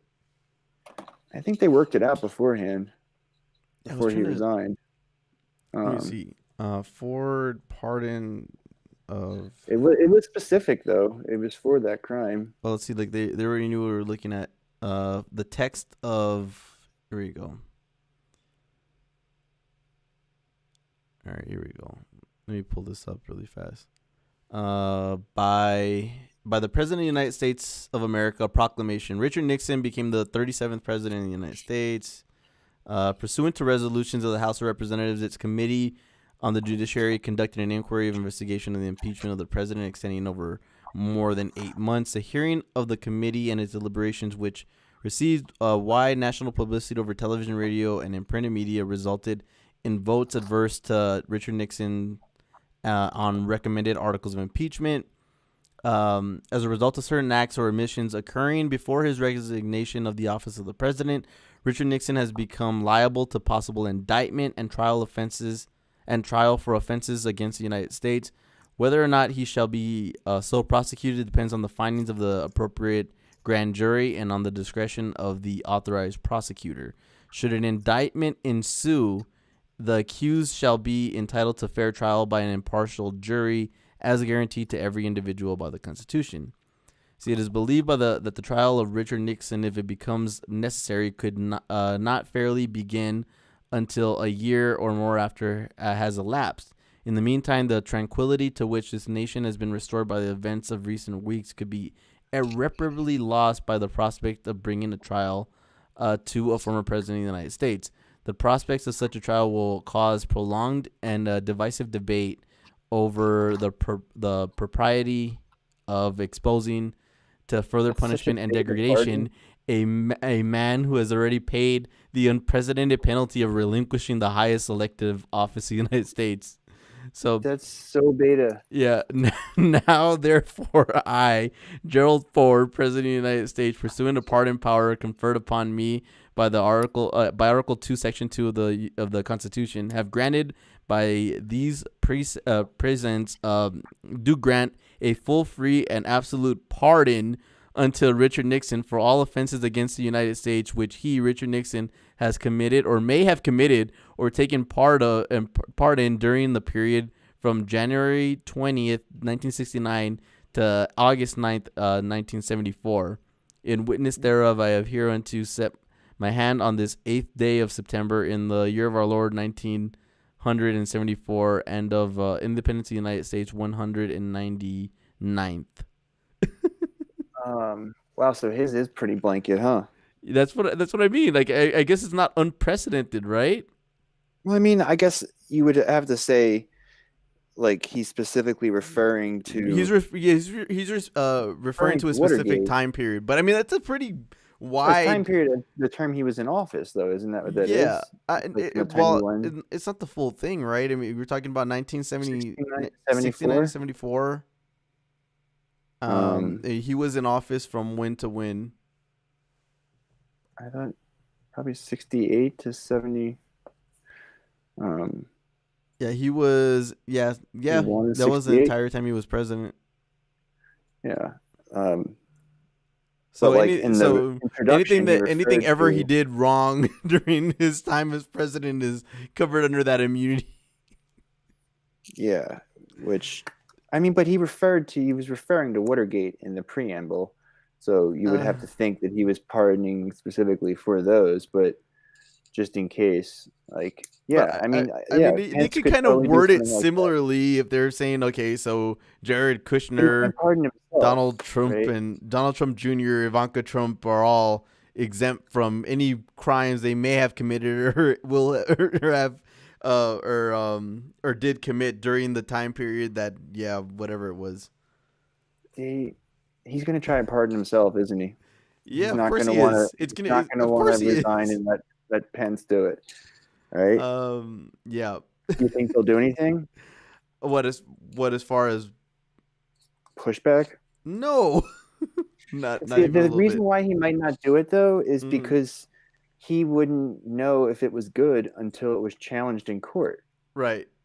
Like he could do that, right? But he wouldn't know if the court would honor it or not until it was put to the test. Like there's really no way of knowing if it's legit, how legit it is, right? Like he's probably asking judges and stuff like, hey, can I get away with this? Judge, can you do me a solid? Thanks. Well, they're not doing them any solids in court right now, so I doubt they would. Some pre-passes to Mar-a-Lago. Right. Like, well, I don't know about Ivanka though. He'll pardon her for sure. Like he'll say this partisan witch hunt is going after my family. Can't have that. Ivanka's pardoned of everything she's ever done and any future crimes. He's gonna he's gonna do that too. Try to pardon himself. Like, listen, I just can't. You can't ever arrest me ever. Like from now on, I get a free pass to just do crimes. Because I mean, he hadn't even been indicted yet to that point, Nixon, right? So I mean, like you're preventing an indictment against yourself. I think that was all negotiated with Nixon, though, right? Like the indictment was going to happen unless he resigned, right? Like so he didn't really need the environment politically is just so different at that point too. I mean, it wasn't as hyper partisan. You didn't have a Fox News. There was accountability. Yeah, there was. I mean, because if and this thing keeps getting said a lot that if Nixon had a Fox News, that he wouldn't have ever resigned, and I'd have a hard time disagreeing with it. No, Trump just so blatantly broke the law the entire time, and the Democrats couldn't do anything about it. Like they were just so cucked the entire time, and like I don't know if they could have done anything about it, but they certainly could have made the impeachment a much sturdier affair that had much less time, much more opportunity to kind of. You're right. It probably wouldn't have swayed anybody anyway, right? Those people are locked and loaded, right? Like there was not going to be any there might have been some though. Like if you had gone full suite and been like, look, he did this with the Saudis, he was like selling out the national security for hotel favors, like big purchases at the gift shop of his fucking hotel, right? He was selling national secrets for discounts on like zoning application fees and shit. Like just he wasn't even like he was charging, like he was like a cheap date, like he was like giving away the shit like for so little. It was like Sons of Anarchy. Like he just would do these elaborate schemes to just get like 10 grand off next time he like bought a golf course in the EU. And I mean he's definitely Yeah, definitely going to try to pardon himself for everything he's done and going forward.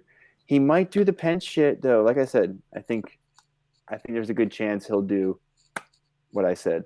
Have Pence do it.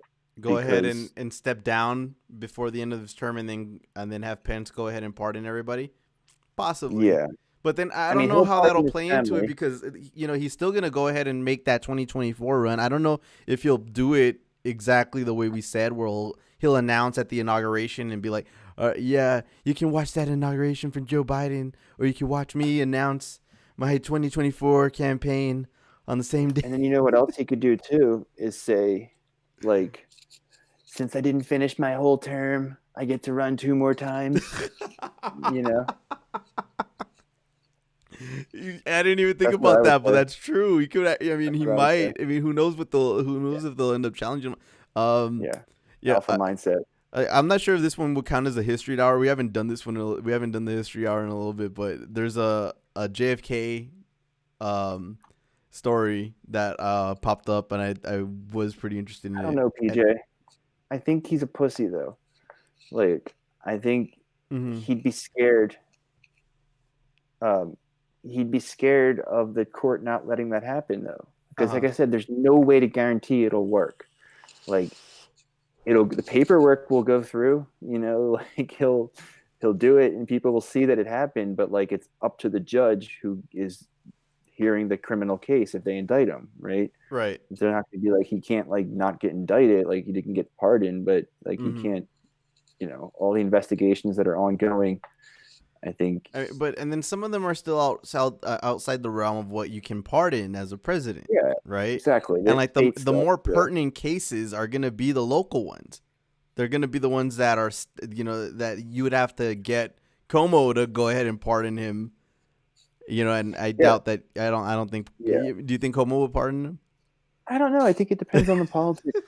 I think it all depends on the kind of support he has from the establishment and the oligarchs. It would be like the good move for Como to do. It would be like, okay, you know what, Mr. President, I will go ahead and pardon you, but I'll only do so if you decide not to run in 2024 or cancel off your campaign. Yeah, I think they would do something like that with him, possibly, but not so much him. Like you go, alpha move right there.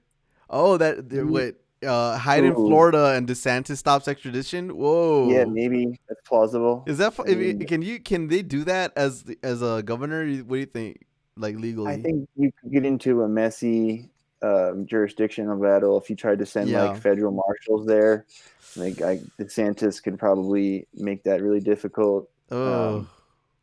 But I'm just like from a legal standpoint when it comes to state extraditions and everything like that. I mean, there's so much autonomy that they have. Huh?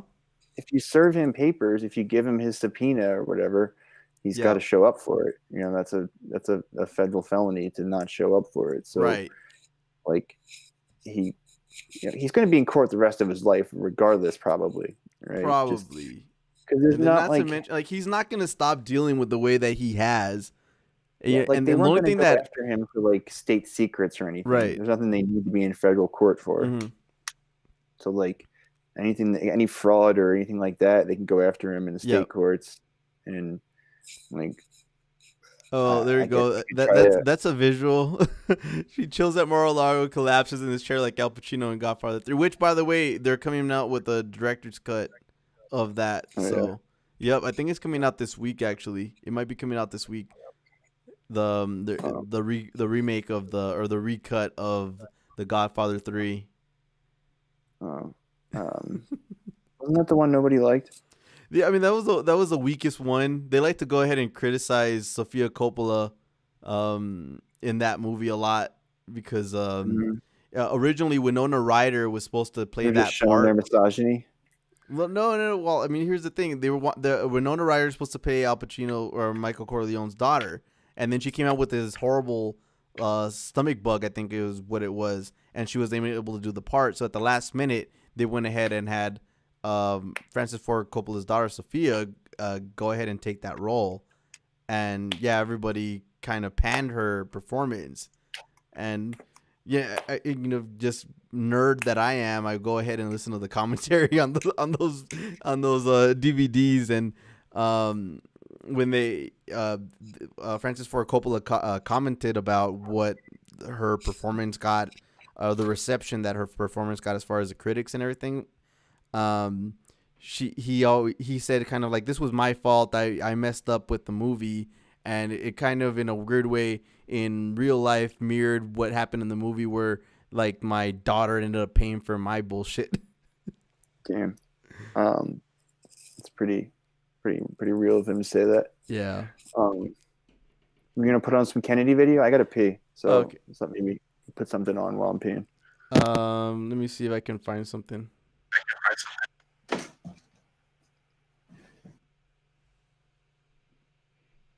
Let's see. Well, the thing I was about to show Matt, we'll have to wait until it comes back. But the main thing was about the whole assassination of Kennedy that I was about to go in to. Let me see. Let's see, where is this stupid thing at?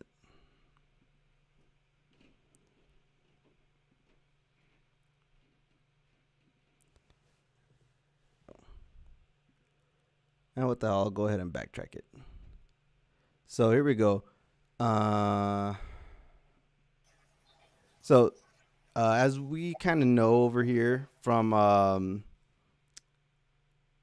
there was a whole commission investigation of the Kennedy assassination following what happened.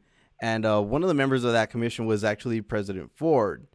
And he had mentioned, according to the former French president, that there was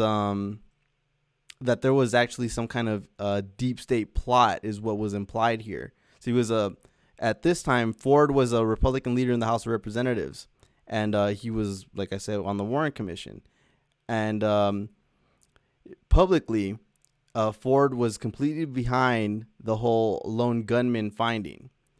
But privately, he had offered apparently a different opinion, according to Jacquard. I'm bad with names, people. Sorry about that. But this is what apparently Ford told him. It is not satisfactory. The Ford replied. We first concluded that it was not an isolated crime. It was something organized. We were sure that it was organized. We were unable to find out by whom it was organized.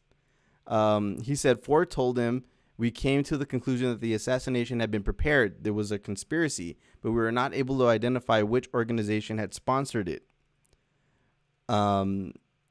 Such a comment, if Ford actually made it, would be out of character, since publicly Ford was adamantly rejected the idea that Kennedy had been killed by some kind of conspiracy. And he said, there you go. He said the suggestion was communist propaganda. I love how they always end up going ahead and punching left, even way back when. All right. Yeah, but back then it actually was communist propaganda. What, that the assassination was actually what, a communist trick? No, like there was actually, like Soviet interference, not like, like Russian interference now, right? It was actual real. Like they had spies and shit, like all throughout the bureaucracy and the media and stuff. Yeah, but I mean, like for Ford, who was actually on the commission, right? The Warren Commission, and actually have, if it's true that he was having these private thoughts and that were against the official story. I mean, that'd be pretty groundbreaking. I mean, there's no way to verify it, because this is just the word of former French president that went ahead and said that this is what Ford told me privately. But just to go ahead and play devil's advocate, I mean, if he was feeling this way, then that has to in part mean that there was some kind of evidence that was contrary to the official story, right? Mm-hmm. Yeah. The single bullet theory. Yeah, there's no way a single bullet killed him. Well, oh, what do you believe the official story? No, I don't believe that it was. There was one story that I saw on one of these documentaries. You know, I watch a lot of those Kennedy documentaries, conspiracy documentaries. But there was one that I did like that. Yeah, Oswald was there. He took shots at Kennedy, and the story that I saw was that one of the Secret Service agents tried to return fire to the book depository building, but as they were trying to pull away, that Secret Service agent, his gun went off at the wrong time, and he ended up just capping Kennedy in the head. I mean, wouldn't we have seen that in the Zapruder film? Not definitively. I don't think you would have caught that, but it was called the documentary is called The Smoking Gun, and one of the I'm not sure how verifiable it is. It's something they put in the documentary, but from the witness testimony, what they specified was that they were able to they were able to detect like the smell of gunfire, like gunpowder, right? What does chat think?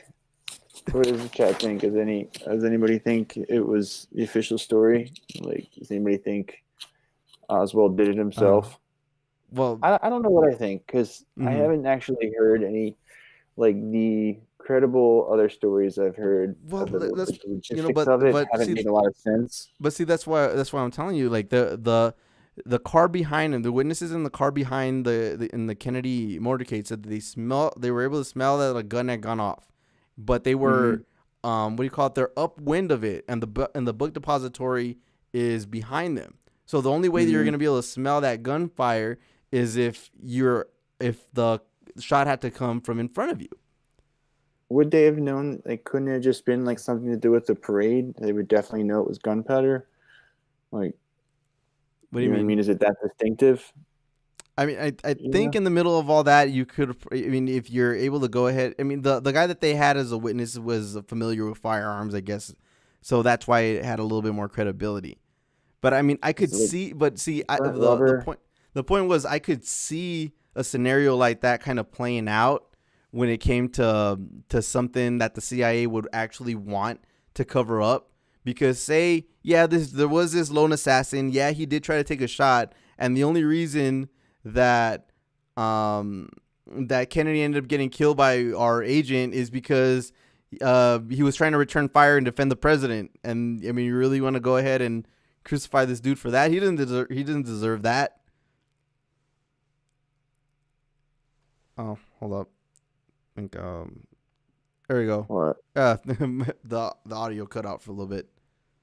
I mean, that would be because they wouldn't want to tell the truth if that was the situation. Right. Like, if their agent had killed the president, it would be embarrassing in front of the Soviets. Right. And it would be just national humiliation, like friendly fire takes out the president.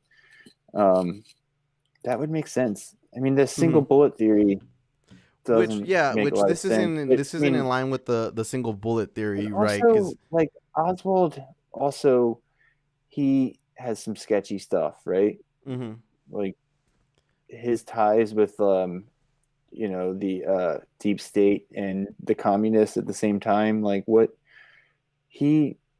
would they let him run free like that? Like, he would have been had fucking surveillance 24/7. And like the way he met with like those white Russians, like the upper class, like anti-communist Russians, like, he was sketchy. Like, what?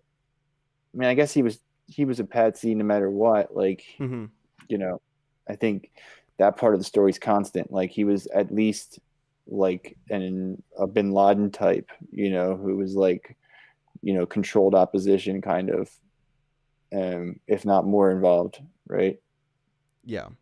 I mean, they could have told him, we need you to execute the president. Well, let's see. Let me jump back to this really fast, actually. So let's see. Ford proposed changing a sentence to a bullet had entered the back of his neck at a point to the right of the spine. By locating the entrance wound in the back of the neck, Ford made it more plausible for the commission to claim that the bullet had exited Kennedy's throat. The commission accepted his change with a slight modification. A bullet had entered the base of the back of his neck and slightly to the right of his spine. The conclusion, which Connolly himself rejected, was key to the commission's lone gunman findings. That was forensically weak, as Connolly's testimony and Ford's editorial intervention demonstrated. Yeah, it's amazing that they went with the lone gunman theory, though. Yeah, like it just. But it's like what we talked about when we mentioned the UFO stuff before, right? So at the time, government trust was a lot higher with people. That really didn't go downhill until, ironically, when you had Nixon go ahead and go through the whole Watergate thing, and that's kind of where everybody started going all along the track of, all right, yeah, the government's bullshit. That's nuts. Yeah. Yeah, that's why even for Vietnam that have gone on as long as it did had to do a lot with people going ahead and having more trust in the government, knowing what was right.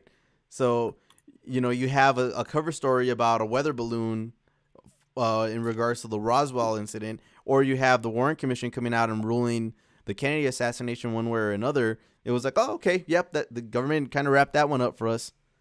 And the wave of conspiracy theories ended up coming up way after the fact. Yeah.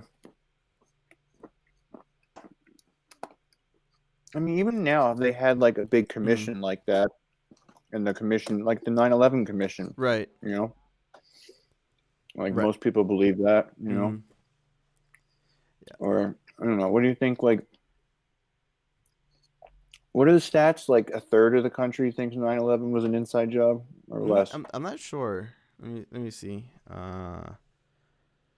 Percent. Let's see.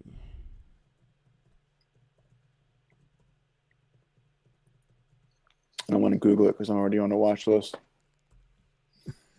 Really? No. We probably are with all of our radical streaming. All right, so let's see what this thing says on Wikipedia. Polls that received the most widespread attention, media attention, are those conducted by Zogby International. Zogby polls have been sponsored by organizations of within the 9/11 Truth movement, including 911truth.org. Said 49% of New York City residents, 41% of the New York State residents believe individuals within the U.S. government knew in advance that the attacks were planned on around September 11, 2001, and they consciously failed to act. Yeah, the margin of error in this poll is 3.5%. What was it? 41? Said what? 49% of the New York City residents, 41% of the New York State residents.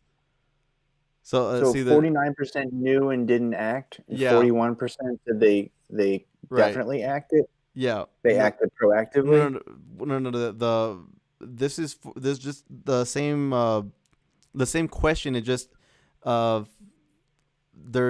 what do you call it? 49% of New York City, 41 is of New York State, right? Wow, so more of New York City. That was back then, though. I wonder what they think now. There's another one down in 2007. See this one. So responses: 48% no cover up, 42% cover up, 10% not sure. See, there we go. World Trade Center Building 7 is the strongest 47-story skyscraper that was not hit by any planes, but still totally collapsed later the same day. The collapse was not investigated by the 9/11 Commission. Are you aware that skyscrapers collapse? And if so, do you believe the commission should have also investigated, or do you believe that the commission was right to only investigate the collapse of the buildings which were directly affected by the airplanes? That is one that they like to go ahead and jump back to. Yeah, because they know. I can't believe you. I can't believe you're a sheeple with it. You believe. I don't know, man. Look, I think it's going to go down in history, and it's going to be like the two of them. Can you believe those people believe these stories? Like when they're on their fucking, their what's it called? Their private space station. When it's like that movie. What's that movie? What's that Matt Damon movie? The Martian? No, with all the people live on the space station in orbit. Matt Damon was in a movie like that where you're... Yeah, I think it's Matt Damon, right? Maybe it's somebody else. What's the movie where the rich people live on a space station in orbit and all the poor people live down on the hell world? What? Why am I not... It's like Babylon or like Aurora, some sort of name. That sounds like Passengers. No, like a big space station.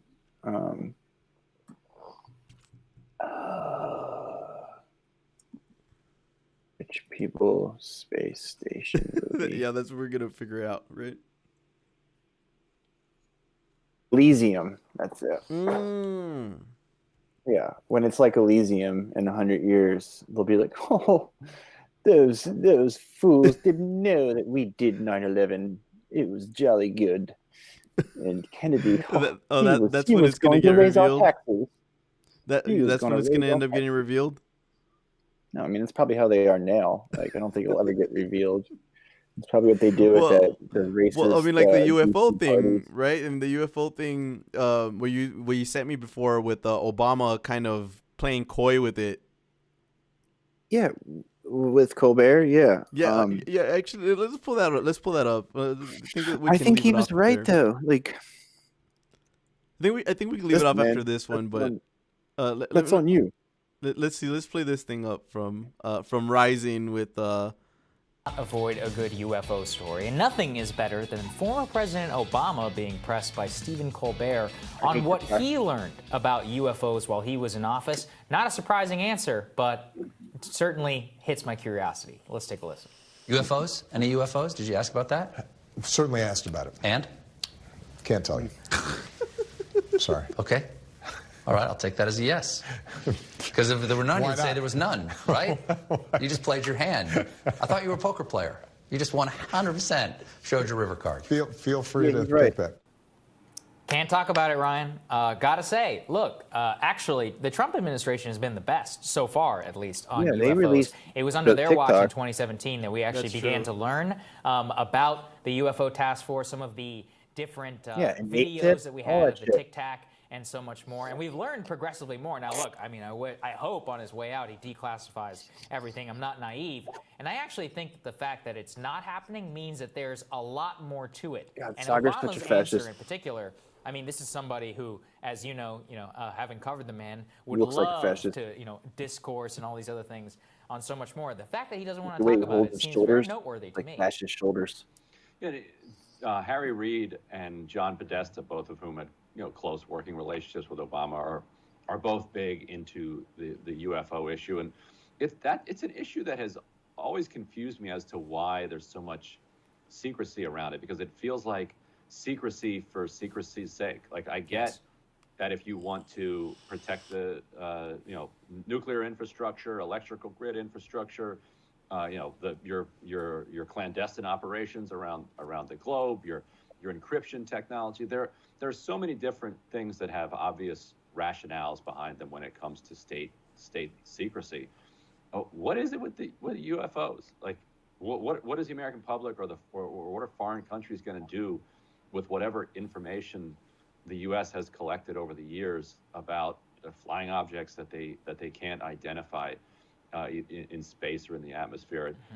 It really does feel like momentum for secrecy just for secrecy's sake. And maybe Obama talking about it with Colbert will remind Trump that, oh yeah, he could declassify some of this stuff on the way out, because if anybody would do it, it'd be Roger Stone's best buddy. That's right. Well, look, if there's anything that I can do, I'm going to be pushing for some sort of declassification here. I just want to remind everybody that Harry Reid, just last month, in a new documentary called The Phenomenon, I recommend everybody go watch it. Yeah, no one wants to see that one. He said, look, there's more than one up there, and confirmed the federal government has been covering this up. Harry Reid said that? Yeah. He's been pushing this for quite a long time. But the most stunning revelation to me is the one that we got in July 2020, when an astrophysicist who was actually briefed on the UAP program confirmed, and this is a direct quote, that the Pentagon is in possession of off-world vehicles that are not made on this Earth.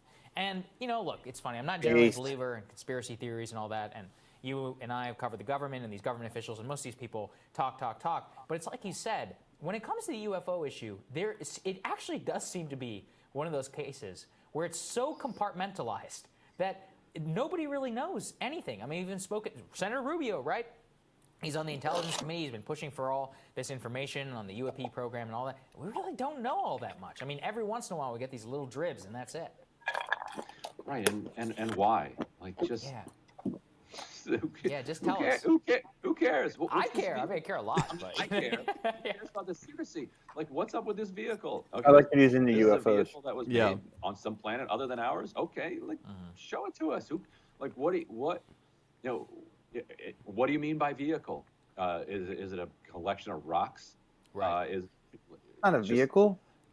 Share what you have with the American public. Start trusting people. Start buying them in, because the gap between the institutions that we have and the populace at large is getting wider and wider. It's only going to be expanded as Congress kind of drives people into the dust in the last few innings of the pandemic for absolutely no reason, and they're going to breed resentment, cynicism, and radicalism all from all across the country, all political spectrums. Bring people in, treat this as an actual democracy. I completely agree with you. If anybody needs to learn more information, I actually recommend that you go and you listen to interviews of Commander David Fravor. He was the person who actually saw the Tic Tac back in the mid-2000s. He's a fighter pilot, very respected member of the U.S. Navy. He gave 2 great interviews to Joe Rogan and Lex Friedman. Highly recommend you go check out those multi-hour interviews on the podcast. Go hear them out for yourself. It's very worth listening to. We'll have more Rising for you after that. Yeah. Well, I mean, that is a good point. I never really kind of dove into that before. What is the benefit to the government completely keeping everything that compartmentalized and that kind of under wraps for as long as they have? Hold on, let me finish this thing. February 2020, Popular Mechanics said that Bigelow Aerospace was contracted under the auspices of ATIP program to study UFO reports. According to Steve Aftergood, the contract sounds like it was a good deal for the contractor, but it'd be hard to argue that either the military or the public got their money's worth. That's what I thought. I always thought that Bigelow sounded like a grifter. Mm-hmm. And he was just like cashing in on it. Like he had an interest in it, but that he wasn't, he didn't find anything, or he wasn't in it for the greater good. Harry Reid said crashes of objects of unknown origin may have occurred and that retrieved material should be studied. He did not say that crashes had occurred or that retrieved materials had been studied secretly for decades. News reports also repeat a claim made by Eric W. Davis, a former employee of Hal Puthoff,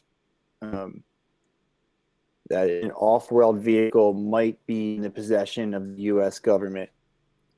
Yeah. First of all, I think Hal Puthoff is a bit of a crank, isn't he? Isn't he run to the stars?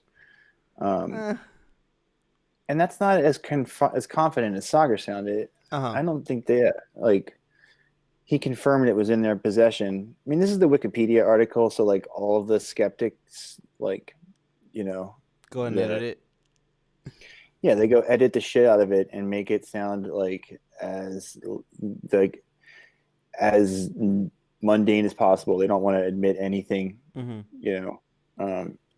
I think the reason they don't fuck with it though is there's perfectly good reason why they would keep it secret, right? It's to that extent technology. Though. Yeah, it would and throw then, off the entire the dynamic of the global economy, right? To have this revolutionary technology that is whatever it is that's working, that's powering these ships, that was in this thing. They don't want to share it with anybody, and they certainly don't want to share it under the potential for them to not have the advances and contain it. If they couldn't figure it out and somebody else could, there would be such a cell phone, and they don't have to do that. So they're either going to study it till they figure it out, or never let it see the light of day. Right, and I think and I think after so long, they probably aren't having all that much luck going ahead and dissecting that technology to begin with, right? Especially if they don't have the top, people, right? But the way Bob Lazar went ahead and described it is everything is so compartmentalized. There's no room for collaboration in order to figure out what they're dealing with. Yeah, in academia, that's how they make the breakthroughs. Is they kind of talk about ideas. Yeah, you have those little powwow sessions, and you kind of figure a consensus on how something works. And when you're dealing with something like that is hard enough to go ahead and explain. But I mean, more than that, what they touched on was the whole compartmentalization of it. Even with the members of the intelligence committees or people, like Harry Reid. I mean, Area 51 is under is in his state. Mm-hmm. Who knows what the president is actually briefed on? Apparently, they told Obama something, but that's because he asked. Is that part of a briefing that he's periodically updated on if he's not asking about it? Or is it some kind of plausible deniability situation? What, Harry Reid's knowledge? Well, the president's knowledge. Oh. But I mean, regardless of the situation, though, you'd think that the president would be under his discretion to go ahead and declassify those some of those documents, right? Yeah, I mean, I think the situation is what I said it is. Mm-hmm. And I think Trump knows. I think that's what they told Trump, right? He probably saw it, right? And he'll probably brag about it when he's out of office. But he probably understands the geopolitical calculations for why they're not making it public, and everything else with him, right? As soon as they were able to convince him to do that, they were able to scare him financially into doing what the deep state wanted, what the 1% want, right? So they have ways of keeping him quiet with everything. It's he didn't raise the taxes on big pharma until after they fucked him. You can, he'll keep your secret until you fuck him. I mean, I don't know. Maybe he'll tell everybody. I think if he was going to declassify anything, he would have done it already, though. Yeah, I don't think he's going to be. I mean, I'm waiting for him to do something else. It's kind of crazy by the time he gets out, but I don't know. Maybe not that. Maybe not a pardon of Snowden either. Yeah, he might do Snowden. I don't know. I think he would have already done. Right. I think I said, I think the reason to not do it is because it'll hurt him financially. Mm-hmm. If that would be an interest that he would go ahead and agree on, right? So, but no, he would never suffer any kind of personal loss or discomfort. Exactly.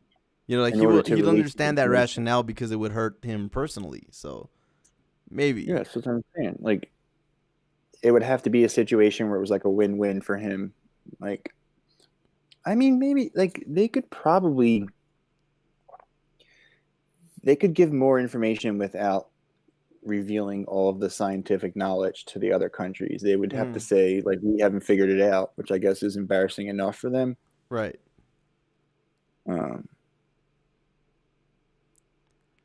Let's see. Right. I want somebody to confirm, because that's the story we've always heard too. That's the Bob Lazar story. That's the story that shaped up through the heyday of the conspiracy theories. Was they had a recovered craft and they were trying to figure it out, and the top people knew about it, but not everybody. Bro, why don't we go ahead and sign off there, because we still got that interview shit on, and we're gonna end up wasting. That would be funny if they. That would be funny though if. What's up? They refuse to tell Trump anything. Right. I mean that's possible too. I would think, with how like I said, how compartmentalized everything is. Mm-hmm. But all right, bro. Let's go ahead and sign off right there, bro. Yeah, we appreciate Kenzo for jumping on with us earlier in the stream. Sorry we couldn't get him back. We'll see if we can go ahead and have him on another day though. We can raid Cali Kami. Yeah, we'll go ahead and raid some people. We're on Periscope and YouTube and Twitch right now. But right. Say what's up first. What's going on? I'm just talking to the chatters. PJ Okay. and them. Yeah, we'll go ahead and raid somebody up on.